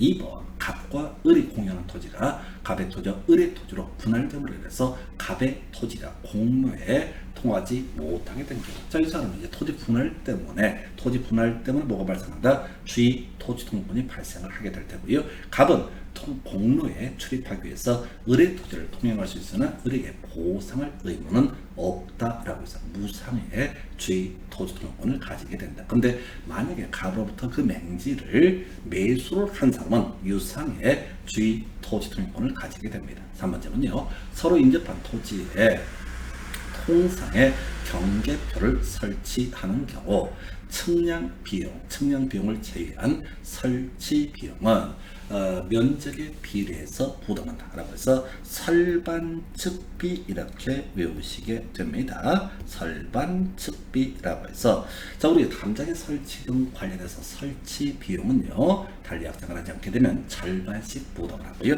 측량 비용은 면적에 비례해서 부담을 하게 됩니다. 그래서 3번 지문 틀리게 뽑았어요. 그래서 자, 두 개 토지가 있고 여기에 담장이라고 하는 것을 설치를 한다. 통상의 경계표 담장을 설치한다라고 했을 때 이 담장의 설치 비용은 이 두 개 토지 소유자가 절반씩 부담을 하고 그래서 나중에 이 담장은 공유로 추정을 하게 됩니다. 물론 일반 당사자 양쪽 토지 소유자 중 한 사람만이 이 담장 설치 비용을 부담했다는 걸 입증해 보일 수 있다라면 그때는 공유 추정이 끼어지게 될 것이고요. 어쨌든 담장 설치 비용은 절반씩. 그 다음에 담장을 설치하려면 측량을 해봐야겠죠. 측량 비용은 면적에 비례해서 부담을 하게 됩니다. 그래서 3번 지문을 틀리게 뽑아냈고요. 4번 지문 인지 소유자, 이웃 토지 소유자 자기의 비용으로 담의 높이 통상보다 높게 높일 수 있다라고 해서 오른편 쟁점안 되고요.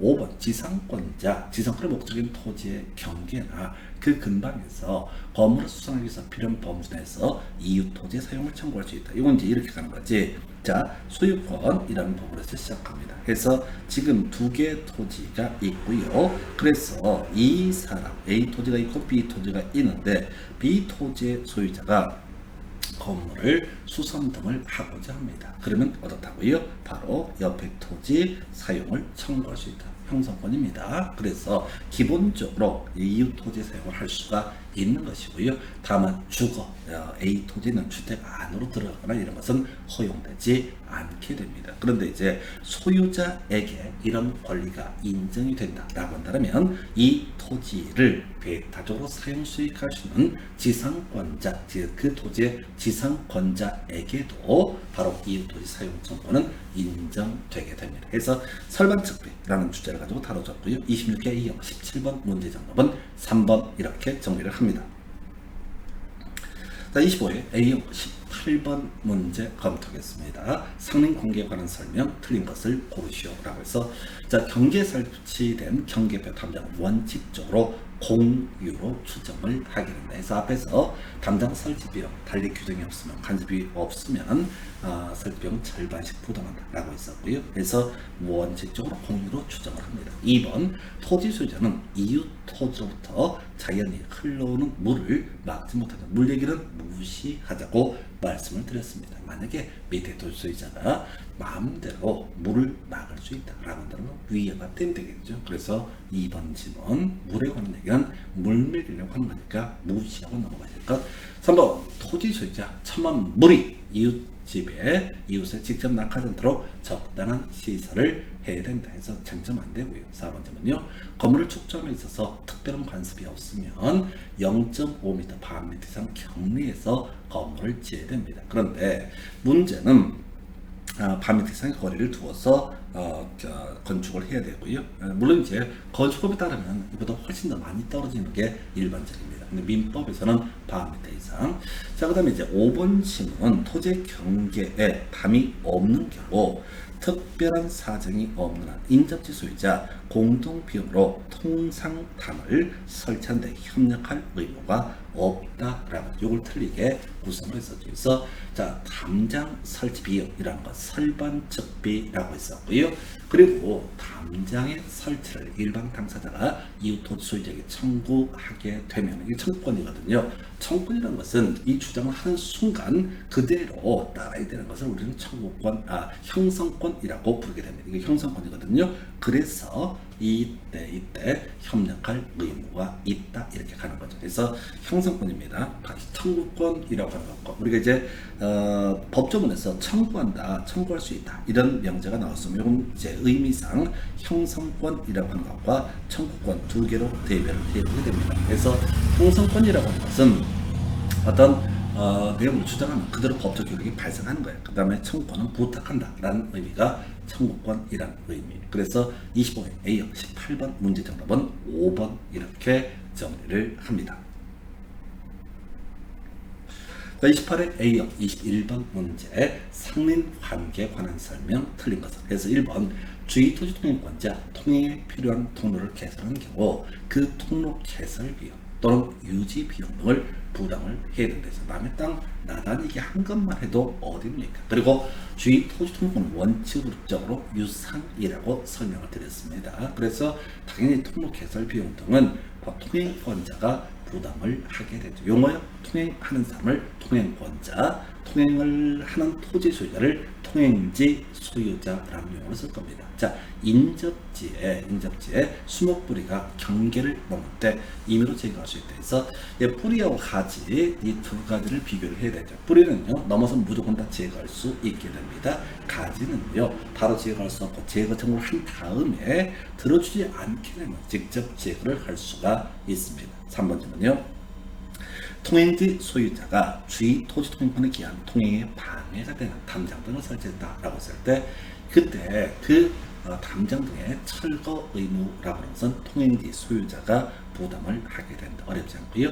4번 경계선 부분의 건축 시 경계로부터 반 미터 이상의 거리를 두어야 하는데 이를 위반했을 때 건물이 완성된 후에도 철거를 청구할 수 있다. 이걸 이제 틀리게 뽑아냈고요.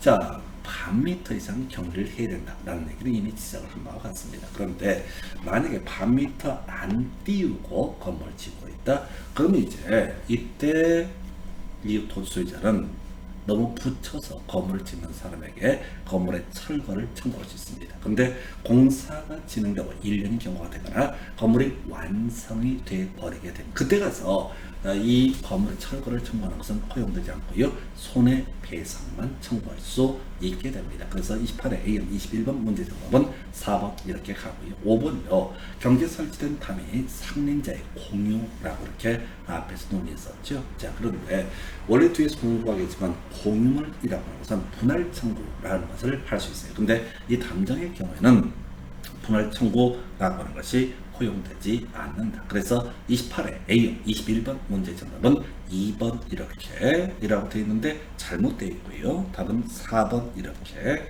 정리를 하겠습니다. 그래서 28회 A형 21번 문제 확인해 보셨고요. 자, 관련된 쟁점 볼까요? 자, 우리 상린관계 옆에 토지를 나다닐 수 있는 권리, 맹지 소유제. 요거 이제 판결을 통해서 인정된 권리였었고요. 따로 이 등기는 할 수가 없다고 설명을 드렸습니다. 자, 그래서 이 주의 토지 통행권의 범주라는 게 한번 답이 됐었죠. 바로 장래 토지 이용을 고려할 필요는 없고요. 지금 당장 나다닐 수 있을 정도이면 족하다라고 이렇게 얘기를 합니다. 자, 그 다음에 이제 유상이냐 무상이냐 이게 출제 이슈야. 그래서 토지 분할로 인해서 주의 토지 통행권이 발생하면 그 맹지 소유자는 무상의 주의 토지 통행권을 갖게 됩니다. 그런데 만약에 지금 이 맹지의 소유자가 바뀌었다라고 한다면 이 맹지 소유자의 양수, 맹지를 매수한 사람은 유상의 주의 토지 통행권을 가지게 됩니다. 그래서 이 정도까지. 그 다음 담장 설치 청구권이라고 해서 담장 설치를 청구할 수 있다. 그 얘기인즉슨 바로 상대방은 담장 설치에 협력할 의무를 지게 된다. 이렇게 논의를 하겠고요. 자, 비용 설반 적비라고 해서 담장 설치 비용 달리 정함이 없는 한 바로 쌍방의 절반에서 부담하게 될 것이고요. 측량 비용은 면적이 토지 면적에 비례해서 부담을 하게 된다. 이렇게 되어 있고요. 이게 건축 반 미터 이상을 띄어서 건물 지어야 됩니다. 그런데 결과적으로 이격 규정에 위반해서 건물의 축조가 이루어지고 있다. 그러면 원래는 철거 청구를 할 수 있는데 우리가 기억해야 되는 것은 바로 공사가 진행되고 나서 1년이 경과되거나 건물이 완성이 되었다. 그때 가서 건물의 철거 청구 등은 허용되지 않을 것이고 손해배상만 청구할 수 있게 됩니다. 수목 제거, 뿌리 제거, 자, 수목 가지 제거죠. 그래서 인접지 20개 가지가 경계를 넘은 때는요 제거 정보를 한 다음에 들어주지 않게 되면 제거할 수 있고요. 그 다음에 뿌리가 경계를 넘었다라고 하면 임의로 제거할 수 있다. 이 정도가 상민과 함께 관련한 주요한 쟁점에서 최근 8년간의 문제만 가지고 보게 되면 주의도시통행권, 당장 설치 청구권, 그 다음에 이익 건축 이런 것을 가지고 출제가 이루어지고 있습니다. 자, 그래서 소유권이라고 하는 것은 분명 배타적 권리다라고 이렇게 얘기를 하지만은 배타성을 전면적으로 긍정을 해버리면 칼부림나고 난리가 나니까 약간씩 양보하는 개념, 이게 상린관계에 관한 개념이 되게 됩니다. 자, 그리고 나서 이제 소유권의 배타성을 지켜내기 위한 권리, 우리 소유권은 사용수익 처분할 수 있다. 다른 사람의 의지와 무관하게 사용수익 처분할 수 있다라는 전제 하에서 이런 소유권의 어떤 행사에 침해가 있게 되면 반환 청구, 방해 배제 청구, 방해 예방 청구의 문제가 발생하게 됩니다. 자, 해서 잠시 끊었다가 소유권에게 물권적 청구권 얘기 이어서 설명을 드리도록 하겠습니다.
자, 계속해서 검토드릴 주제, 소유권에 기한 물권적 청구권이라고 하는 개념. 우리 점유권 파트에서도 점유물의 반환 청구, 방해 배제 청구, 방해 예방 청구 뭐 이런 게 있었고요. 이 소유권에 기한 물권적 청구권 얘기는 앞으로 공동 소유 등을 이해하는데 또 중요한 쟁점이 되고요. 이런 소유권에 기한 물권적 청구권 얘기는 다른 물권에도 기본적으로 준용이 되게 됩니다. 물론 이제 점유권이라든가 유치권하고는 관련이 없죠. 그래서 소유권 기본적으로 등기를 통해서 성립하게 될 테고, 지상권, 지역권, 전세권이라고 하는 거, 또 저당권도 등기를 통해서 성립합니다. 그래서 나중에 이 소유권에 물권적 청구 관련해서 유치권은 준용이 되지 않고요. 저당권이나 지역권이라고 하는 것은 바로 그 목적물 자체를 완벽하게 점유를 하지 않기 때문에 소위 반환 청구권은 준용되지 않게 됩니다. 자, 일단 문제 통해서요 관련한 쟁점 좀 정리를 해보겠습니다. 자, 29회 A형 14번 문제, 물권적 청구권에 관한 설명 옳은 것은. 자, 그동안 문제 중에서 좀 이제 따분했다고 할까요? 좀 독특했던 문제 유형이에요. 그래서 뭐 건물의 철거를 청구한다, 퇴거를 청구한다, 토지 반환을 청구한다, 이런 식으로 사례형처럼 그동안 문제가 구성이 되다가 29회 A형 14번 문제는 용어의 정의 정도를 가지고 구성이 돼서 좀 어렵게 받아들였던 문제입니다. 1번 소유자 물권적 청구권에 의해서 방해 제거 비용 또는 방해 예방 비용이라고 하는 것을 청구할 수 없다라고 해서, 자, 우리가 소유권의 물권적 청구권이라는 것은 소유물의 반환 청구권이라고 하는 거, 방해 예방 청구권, 그 다음에 방해 제거 청구권, 이렇게 세 개로 대입을 합니다. 그래서 방해를 제거해달라고, 즉 건물의 철거 청구나 퇴거 청구를 할 수는 있지만은 방해 제거 비용을 청구할 수는 없는 것이고요. 방해 예방을 청구할 가능성은 있겠지만 방해 예방 비용을 따로 청구할 수는 없습니다. 그래서 1번 지문을 옳게 뽑아내고요. 2번 불법 원인으로 물건을 급여한 사람은 원칙적으로 소유권에 기해서 반환 청구를 할 수가 있다라고 해서 틀리게 뽑아냈습니다. 자, 불법 원인 민법 103조 위반 등이 되게 됩니다. 그래서 우리 민법 103조 위반해서 뭐 여러 가지 이슈들이 있겠죠. 뭐 첩계 이런 것들 다 무효 이렇게 얘기합니다. 그래서 갑이 X 부동산을 첩계를 체결한 을에게 주겠다라고 하는 계약을 체결합니다. 자, 요거 첫 계약을 전제하기 때문에 주겠다라는 계약은 무효가 되게 됩니다. 그래서 갑은 아직 등기를 넘기기 전이면 첩인 을에게 이 등기를 넘겨줄 의무가 없습니다. 이게 이제 민법 103조 불법 원인에 해당이 돼요. 자, 그런데 이 갑이란 사람이 이 첩인 을에게 등기를 넘겨줬다라고 하게 되면 이게 무효죠. 무효임에도 불구하고 원래 소유자 자신의 소유물 무효가 되버리면 이 부동산의 소유권은 누구가 됩니까? 갑의 것이라고 해석을 해야 되는데, 문제는 103조 위반에 따라서 등기를 넘겨준 경우 이 사람은 소유권에 기한 반환청권 행사를 할 수 없게 됩니다. 양쪽 다 보호받을 가치가 없는 것이죠. 그래서 2번 점은 틀렸고요. 3번 점은 소유자 소유물을 불법 점유한 사람의 특별 승계인에 대해서 그 반환 청구를 하지 못한다라고 이렇게 되어 있네요. 그래서 우리가 뒤에서 공부했지만 소유물의 반환 청구권이라고 하는 거, 자, 그 불법 점유한 사람에 대해서 소유물 반환 청구할 수 있고요. 그 사람의 특별 승계인, 특정 승계인에 대해서도 당연히 반환 청구를 할 수 있게 됩니다. 그래서 3번 지문도 민법 조문을 가지고 구성해서 하고요. 4번 소유권에 기해서 방해 제거 청구권이라고 하는 거. 자, 이건요 원인과 제거, 방해 결과의 제거를 내용을 한다 해서 방해 제거 청구권이라고 하는 게 철거 청구, 퇴거 청구 등을 얘기하게 되는데, 결과물의 제거를 내용을 하는 것이지 원인의 제거를 내용을 하지는 않습니다. 원인은 필요 없어요. 그냥 방해 제거, 퇴거 청구, 철거 청구를 통해서 퇴거와 철거만 요구할 수 있습니다. 그 다음에 5번 소유권의 물권적 청구권이 발생한 후에는 소유자가 소유권을 상실하더라도 그 청구권을 행사할 수 있다. 틀렸죠. 소유권의 물권적 청구는 소유자만이 행사할 수 있습니다. 비슷한 맥락에서 임차인이 지상물의 매수 청구, 부속물의 매수 청구, 특히 지상물의 매수 청구권을 앞에서 주장을 할 수 있었죠. 자, 임대차가 종료가 됐을 때 일정한 요건에서 지상물의 매수 청구권을 행사할 수 있는데, 이 지상물의 소유권 자체를 제3자에게 양도했다. 그러면 이 임차인은 더 이상 자기 물건이 아니기 때문에 지상물의 매수 청구권 행사할 수 없게 됩니다. 그래서 소유권에 기한 물권적 청구권으로서 반환 청구권 행사에서 소송이 진행되는 과정에 혹시 소유자가 바뀌게 되면 더 이상 이때는 뭐라고요? 소유권에 기한 물권적 청구권에 행사를 할 수가 없게 됩니다. 그래서 29회 A형 14번 문제 정답은 1번이었었는데 좀 짜증나는 문제입니다. 이게 어렵고 쉽고의 문제는 아니고요. 오히려 너무 밋밋하게 구성을 하다 보니까 실제 우리가 공부를 해가는 내용과 좀 달라서 수험생들이 힘들어했던 문제 29회 A형 14번 문제였습니다. 자, 30회 A형 11번 문제 검토합니다. 물권적 청구권에 관한 설명 틀린 것에서 소유권에 대한 물권적 청구권 소멸시효에 걸리지 않는다. 그래서 소멸시효라고 하는 것은 권리 행사 가능 기간이죠. 그래서 우리 점유 취득시 얘기할 때 이런 얘기 했었죠. 매매를 원인으로 하는 소유권 이전 등기 청구는 기본적으로 10년의 소멸시효에 걸리게 된다. 근데 점유를 계속하고 있다면 이것은 시효 완성으로 소멸하지 않는다. 자, 소유권은요 완벽한 완벽한 물권입니다. 그래서 나중에 지상권, 전세권, 지역권 같은 경우는 20년의 소멸시효에 걸립니다. 전세권을 가지고 지상권을 가지고 지역권을 가지고 20년 동안 행사를 하지 않게 되면 그 권리는 소멸하게 됩니다. 이에 대응해서 소유권은요, 설령 내 땅인데 내가 이용을 안 하고 아무것도 안 하고 팔지도 않고 아무것도 안 하고 있어. 그렇다 할지라도 시효완성으로 소유권이 소멸하는 것은 아닙니다. 2번째는요, 상대방의 귀책 사유, 물권적 청구의 행사 요건이 아니다라고 해서, 자, 우리가 이제 소유물에 반환 청구를 예를 들면 이런 식입니다. 소유자 정당한 원 없이 자신의 소유물을 점유한 자에 대해서 반환 청구를 행사할 수 있다. 이렇게 간단 말이지. 그 얘기인즉슨 정당한 원 없이 점유하고 있다라고 한다면 이때는 그 사람의 고의나 과실 등을 불문하고 그냥 반환 청구권 행사할 수 있습니다. 이걸 문장으로 표현하면, 자, 소유권에 대한 물권적 청구권을 행사하기 위해서 상대방의 고의 과실 같은 귀책 사유라고 하는 것은 법률상 요건이 아니다, 이런 의미가 되겠습니다. 3번은요, 물권적 방해 배제 청구의 요건으로 요구되는 방해라고 하는 것은 손해, 개념상 손해와 구별된다. 어려운 얘기고요. 자, 손해라고 하는 개념은 그렇습니다. 상대방의 귀책 사유, 고의 과실을 전제로 하는 개념입니다. 그래서 손해배상을 청구하기 위해서는 고의나 과실 등이 전제가 되어야 됩니다. 3번 너무너무 어렵고 사실 큰 의미는 없습니다. 4번요, 임차인은 임차 목적물에 대한 임대인의 소유권에 대한 물권적 청구권 대위 행사할 수 없다. 이게 이제 한참 요즘에 이슈가 되게 되죠. 틀린 표현. 자, 좀 소유권에 대한 물권적 청구권이라고 하는 것은 소유자만이 행사할 수 있게 됩니다. 갑소유의 X 토지에 대해서 임차인 을이라는 사람이 있습니다. 자, 그러면 임차인 을이라고 하는 사람, 이 사람은 이 토지를 이용할 권리가 있어요. 자, 한편 이 X 토지에 제3자 병이라는 사람이 불법 점유를 하고 있다라고 한번 전제해 보겠습니다.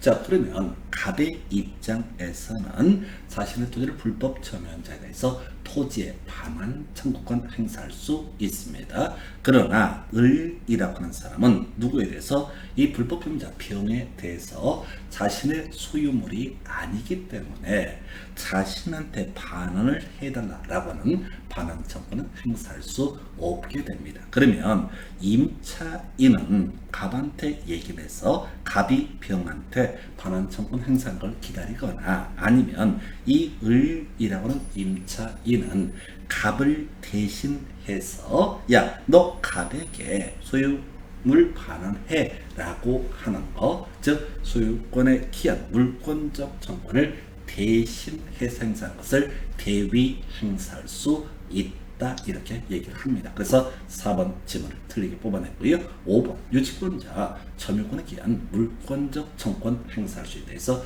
우리가 유치권 따로 공부할 텐데요. 유치권이라고 하는 것은 이렇게 성립하죠. 채권과 목적물 간의 결연성이라고 하는 것이 인정이 되야 된다. 그래서 우리가 유치권이 인정되는 채권이라고 하는 것은 비용 상환 청구권 하고요. 그 다음에 공사비, 공사대금 청구권, 이 두 가지에 있어서만 유치권 성립할 수 있고요. 두 번째 이슈가 채권자가 타인의 물건을 적법하게 점유했을 때 유치권 성립할 수 있습니다. 그래서 유치권 등기를 통해 성립하는 권리가 아니기 때문에 이 소유권에 기한 물권적 청구권을 준용할 수는 없는 것이고요. 이걸 다리 표현하면 유치권 자체에 기한 물권적 청구는 인정되지 않게 됩니다. 대신 유치권은 점유권이라는 것을 점유를 전제로 하는 권리이기 때문에 유치권자에게는 점유권이라는 것이 있었고요. 앞에서 우리가 점유권 파트 공부할 때 점유권에 대한 물권적 청구권으로서 점유물의 방한 청구, 방해 배제 청구, 방해 예방 청구 이런 게 있었죠. 그래서 유치권자는 자, 유치권 자체에 기한 방한 청구권 등 물권적 청구를 행사할 수 없지만은 점유권에 기한 물권적 청구는 행사할 수 있게 됩니다. 그래서 30회 A형 11번 문제 정답은 4번. 이 문제 논의 핵심 취지는 뭐냐면 소유자만이 소유권에 대한 물권적 청구를 행사할 수 있다. 따라서 임차 목적물의 임차인이라고 하는 사람은 소유자가 아니기 때문에 직접 소유권에 대한 물권적 청구를 행사할 수는 없겠지만은 임대인을 대위해서 임대인에게 이 목적물을 반환해라 라고 하는 소유권에 대한 물권적 청구권 대위 행사는 할 수가 있다. 이렇게 정리합니다. 그래서 30회 A형 11번 문제 정답은 4번 이렇게 정리합니다. 자, 31회 A형 13번 문제 확인하겠습니다. 물권적 청구권에 관한 설명 옳은 것을 해서 소유권에 대한 물권적 청구는 소멸시효의 대상이다. 이미 시험에 나왔던 거죠. 그래서 우리가 소유권 자체가 소멸시효에 걸리지 않기 때문에 지상권, 전세권, 그 다음에 지역권 같은 경우 20년 동안 행사하지 않게 되면 시효완성으로 소멸하게 됩니다. 그래서 소유권 자체가 소멸시효에 걸리지 않기 때문에 소유권은 그냥 물권적 청구권이라고 하는 것도 소멸시효의 대상이 될 수가 없다. 이렇게 갑니다. 2번 질문이요. 타인 토지에 무단으로 신축된 미등기 건물을 매수해서 대금을 지급하고 점유하는 사람, 이 사람에 대해서도 건물 철거 청구의 상대방이 될 수 있다라고 해서 우리가요 소유권의 요 문제 전형적인 문제이고 요거는 옳은 표현 답으로 구성을 하고 있고요. 요건 이제 절대 틀리면 안 되는 그런 문제죠. 그래서 뒤에서 우리 정리해 드리겠지만 우리가 소유물의 반환 청구권에 이어서 내 토지, 그러니까 갑이라는 사람이 소유하고 있는 X 토지에 대해서 을이라는 사람이 Y 건물을 신축을 합니다. 자, 그러면 갑은 을에 대해서 첫 번째 이 토지를 돌려달라라고는 소유물의 반환 청구권 행사할 수 있고요. 방해 폐쇄 청구로서 이 Y 건물을 철거를 해달라라고 하는 것을 주장을 할 수가 있습니다. 그래서 지금 토지의 반환 청구 또는 건물의 철거 청구, 토지 반환 청구라고 하는 것은 소유물의 반환 청구의 내용이고, 그 다음에 Y 건물을 철거해달라라고 하는 것은 방해 폐쇄 청구의 내용이 되게 됩니다. 근데 문제는 이런 경우죠. 을이 이 문제 Y 건물을 병한테 매도를 하게 됩니다. 그럼 이제 미등기 상태라고 전제가 되게 되면 이 병한테 소유권 이전을 해줄 수가 없는 상태에 이르게 됩니다.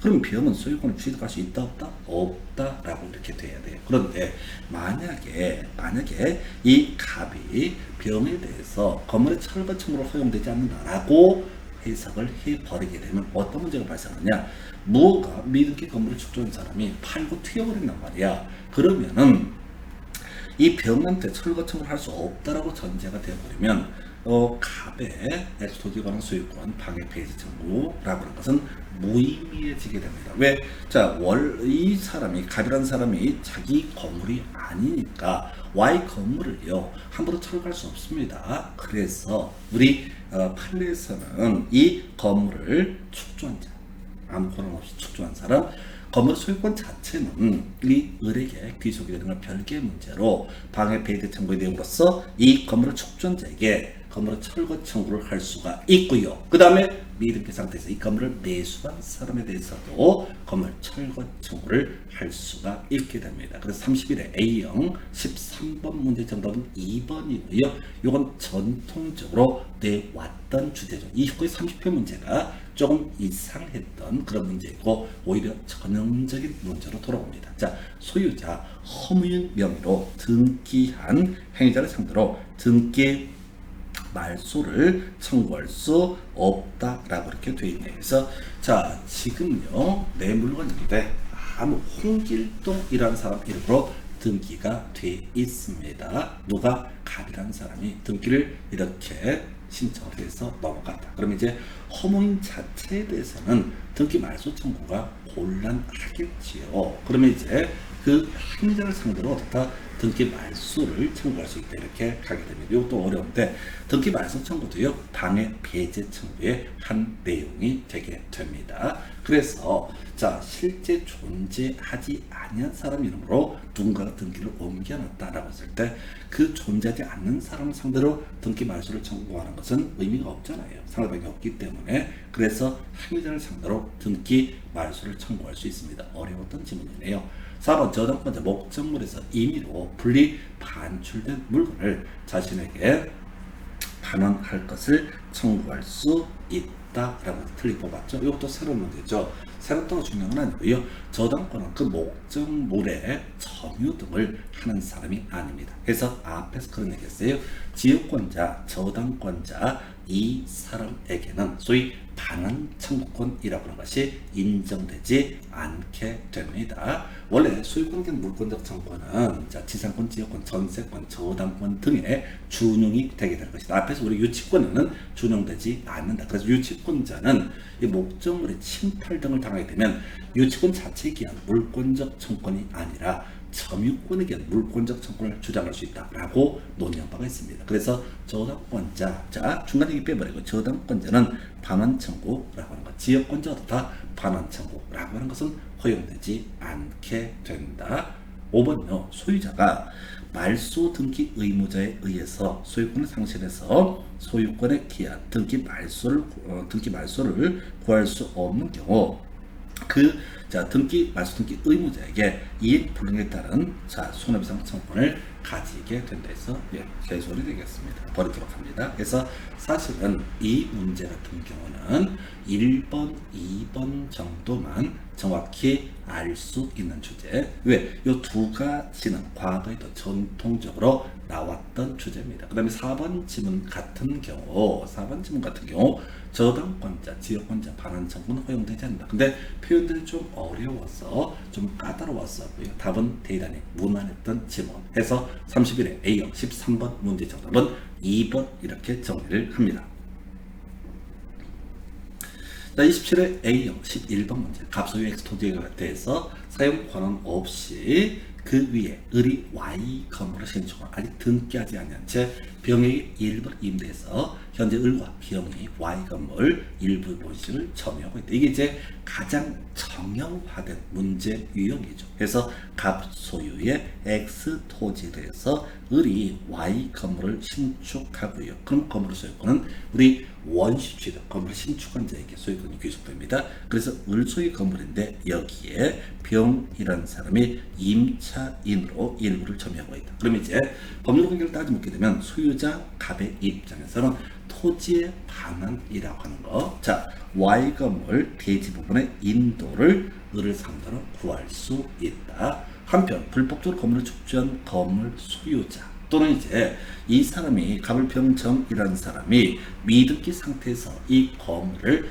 매수했다. 대금을 지급하고 점유를 하고 있다. 그러면 이 정에 대해서도 건물의 철거를 어떻다 구할 수가 있다. 이게 방해 폐지 청구의 내용입니다. 한편 갑은 이 불법 건물을 축조한 을을 상대로 퇴거를 구할 수 있다. 틀렸죠? 임차인에 대해서는 퇴거를 구할 수 있지만은 이 을에 대해서는 철거 청구, 대지 반환 청구 요것만 가능합니다. 만약에 이 불법 건물의 축조자인 을에 대해서 퇴거 청구를 해버린다, 인정이 된다, 그럼 골 때리는 상황인데 을이 쓱 빠져버려요. 그러면 건물 철거할 사람이 사라지죠. 그래서 퇴거 청구라고 하는 것은 누구한테? 임차인에 대해서만 가능하게 됩니다. 4번요. 갑은 병을 상대로 퇴거를 구할 수 있다. 이미 설명드린 것처럼 임차인에 대해서 퇴거 청구는 가능하고요. 그래서 지금 대지 인도 청구, 소유물의 반환 청구고요. 건물의 철거 청구, 퇴거 청구 이런 것들은 방해, 배제 청구의 내용이 되게 됩니다. 5번 질문요.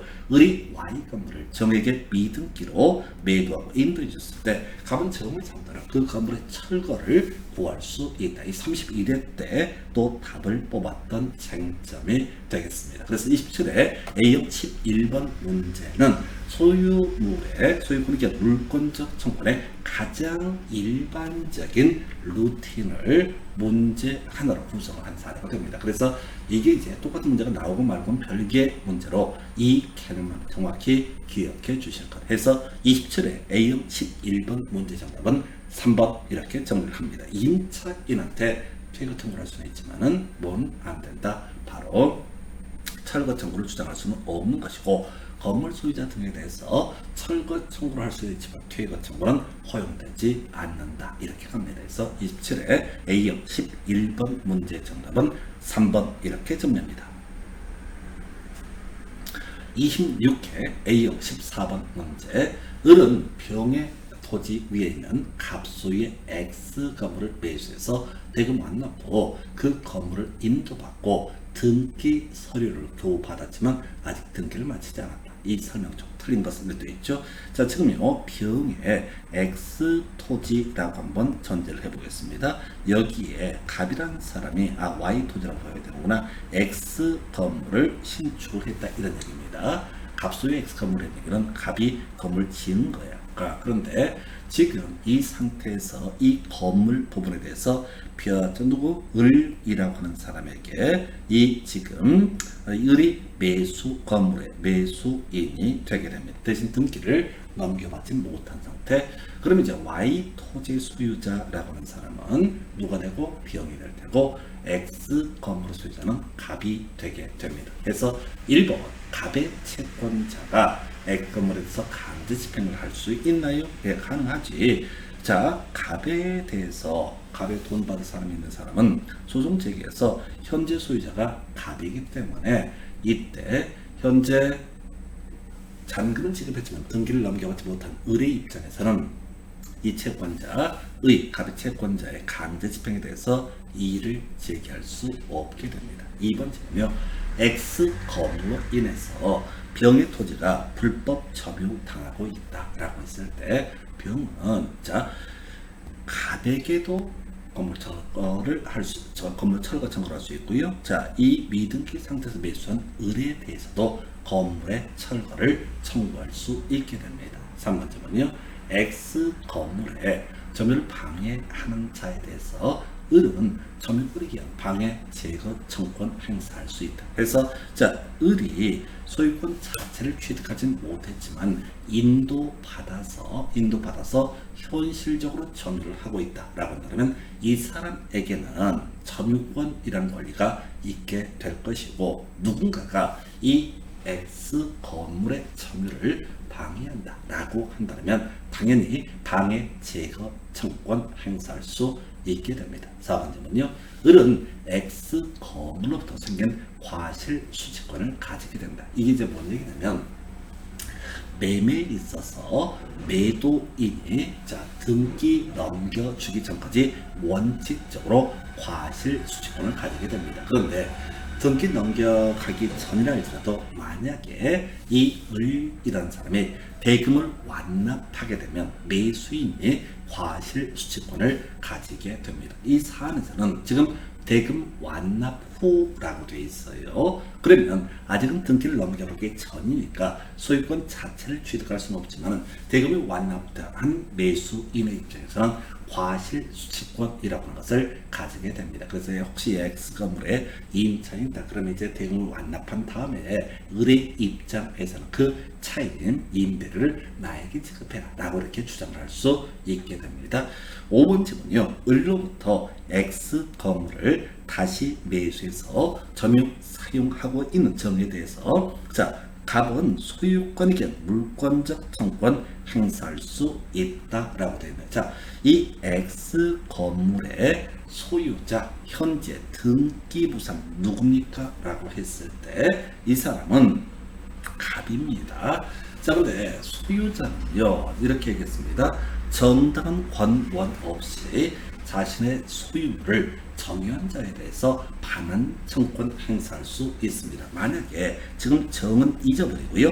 갑이 이 X 건물의 인도를 을에게 넘겨준 상태입니다. 그래서 을이 점유하고 있습니다. 대금 완납했습니다. 그러면 소유자인 갑은 을을 상대로 해서 반환 청구권 행사할 수 있을 것이냐? 할 수 없습니다. 왜? 을은 나름의 정당한 권원이 있기 때문에. 마찬가지 논리구조로 정이라는 사람이 을에게 다시 돈 주고 샀습니다. 그래서 지금 등기는 넘겨받지 못해서 정의 소유권을 취득하지 못하는 것은 별개의 문제로 정은 나름의 정당한 권원이 있기 때문에 이 X 건물 소유자 갑이라고 하는 사람은 정에 대해서 어떻다? 반환청권 행사할 수 없게 됩니다. 그래서 소유물의 반환청권 소유자 정당한 사유 없이 그 물건을 점유자에 대해서 반환을 청구할 수 있다. 달리 표현하면 정당한 권원에 의해서 그 목적물을 점유한 사람에 대해서는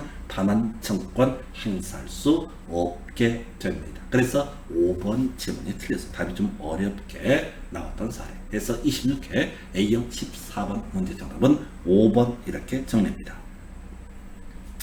자, 소유권익의 물권적 청구권 정리해 보겠습니다. 그래서 반환 청구, 그다음에 방해 폐제 청구, 방해 예방 청구라고 하는 세 가지로 이슈를 삼는데 주로 이제 우리가 논의할 것은 반환 청구와 방해 폐제 청구라고 하는 게 주된 뼈대가 되게 됩니다. 그래서 소유자 그 소유에 속한 물건을 점유할 권리 없이 점유자에 대해서 반환을 청구할 수 있다. 그래서 불법으로 토지를 점유해서 건물을 축조한 사람에게 내 토지를 돌려다오라고는 반환 청구할 수 있고요. 이 불법 축조 건물의 매수 미팅 상태에서 매수한 사람에 대해서 자 건물을 돌려달라라고 하는 것이 아니라 토지를 돌려달라라고 하는 거 반환 청구는 행사할 수 있습니다. 또 하나 소유자가 아닌 사람은 반환 청구는 직접 행사할 수는 없는 것이죠.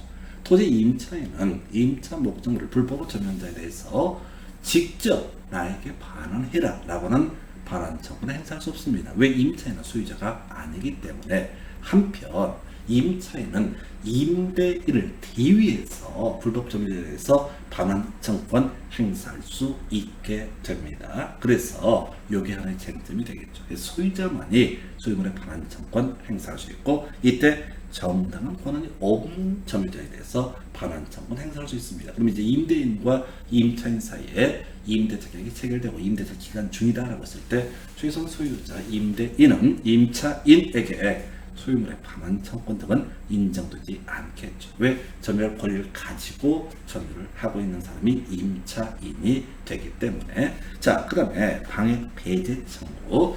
방해 배제 청구는요 세 가지 정도로 갑니다. 그래서 철거 청구, 퇴거 청구, 등기 말소 청구라고 하는 이 관점. 그래서 사용 수익과 관련해서 철거나 퇴거가 문제가 될 테고요. 그 다음에 처분 등과 관련해서 등기 말소 청구라는 개념이 주로 쟁점이 되게 될 겁니다. 그래서 자, 법조문 이렇게 되어 있습니다. 소유자, 소유권을 방해하는 자에 대해서 방해 제도를 청구할 수 있다. 그래서 불법적으로 내 토지 건물을 누가 지었다. 그러면 건물의 소유자, 그 사람의 승계인 등에 대해서 건물의 철거 청구할 수 있고요. 그 건물의 임차인에 대해서는 퇴거 청구를 할 수 있다. 그래서 소유자는 소유자로 보이는 그 사람에 대해서 퇴거 청구를 하는 것은 허용되지 않고 임차인에게 건물의 철거 청구를 하는 것은 허용되지 않게 됩니다. 자, 그래서 소유자, 불법으로 토지를 점유해서 건물을 축조한 사람에게 앞에서 토지에 반환 청구할 수 있고요. 그 외에 건물의 철거 청구도 할 수 있습니다. 또 불법 건축물의 매수인이라고 하는 이 사람에 대해서 자 토지의 인도 청구 이것도 가능하지만 건물의 철거 청구도 가능합니다. 한편 토지 소유자 불법적 축조한 건물의 임차인에게 퇴거 청구를 할 수 있다. 그래서 지금 불법으로 토지를 점유해서 건물을 축조한 사람이나 또는 이 건물의 매수인에 대해서는 퇴거 청구라고 하는 것은 허용되지 않고 임차인에게 건물 철거 청구라고 하는 것도 허용되지 않게 됩니다. 자, 소유자 무효인 등기에 등기 명인 등에 대해서 등기 말소를 청구할 수 있다. 근데 앞에서 문제 중에서 허무인 이름으로 등기를 했을 때 그 등기 신청을 했던 그 사람에게 등기 말소를 청구할 수 있다. 이런 것들도 있었죠. 그래서 이 등기 말소 청구의 문제는 나중에 공유 파트에서 등기 전부의 말소 청구와 지분 비율의 등기 말소 청구라는 개념으로 구분하게 됩니다.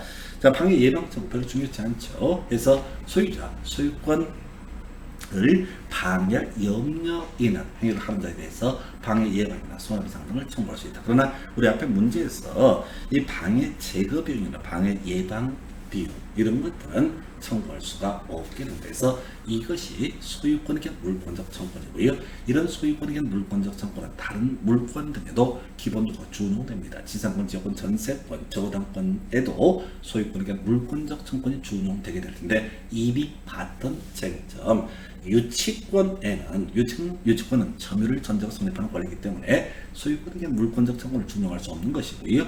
자, 그리고 준용하긴 하는데 저당권자, 지역권자, 저당권이나 지역권은 특정한 부분을 상시 점유하는 것을 전제로한 권리가 아니기 때문에 자, 이 소유물을 점유할 권리 없이 점유한 자, 점유를 목적으로 한 권리가 아니기 때문에 이때는 반환 청구는 인정되지 않습니다. 그래서 준용이라고 해서 소유권 및 물권적 청구권, 지역권, 저당권 등의 준용이 되겠죠. 이게 지상권, 저작권 당연히 준용이 되는데 따로 얘기하실 게 없고요. 다만 지역권자, 저당권자 반환 청구권은 행사할 수 없게 됩니다. 그리고 유치권이라고 하는 것은 유치권자는 유치권에 대한 물권적 청구권을 주장할 수 없고요.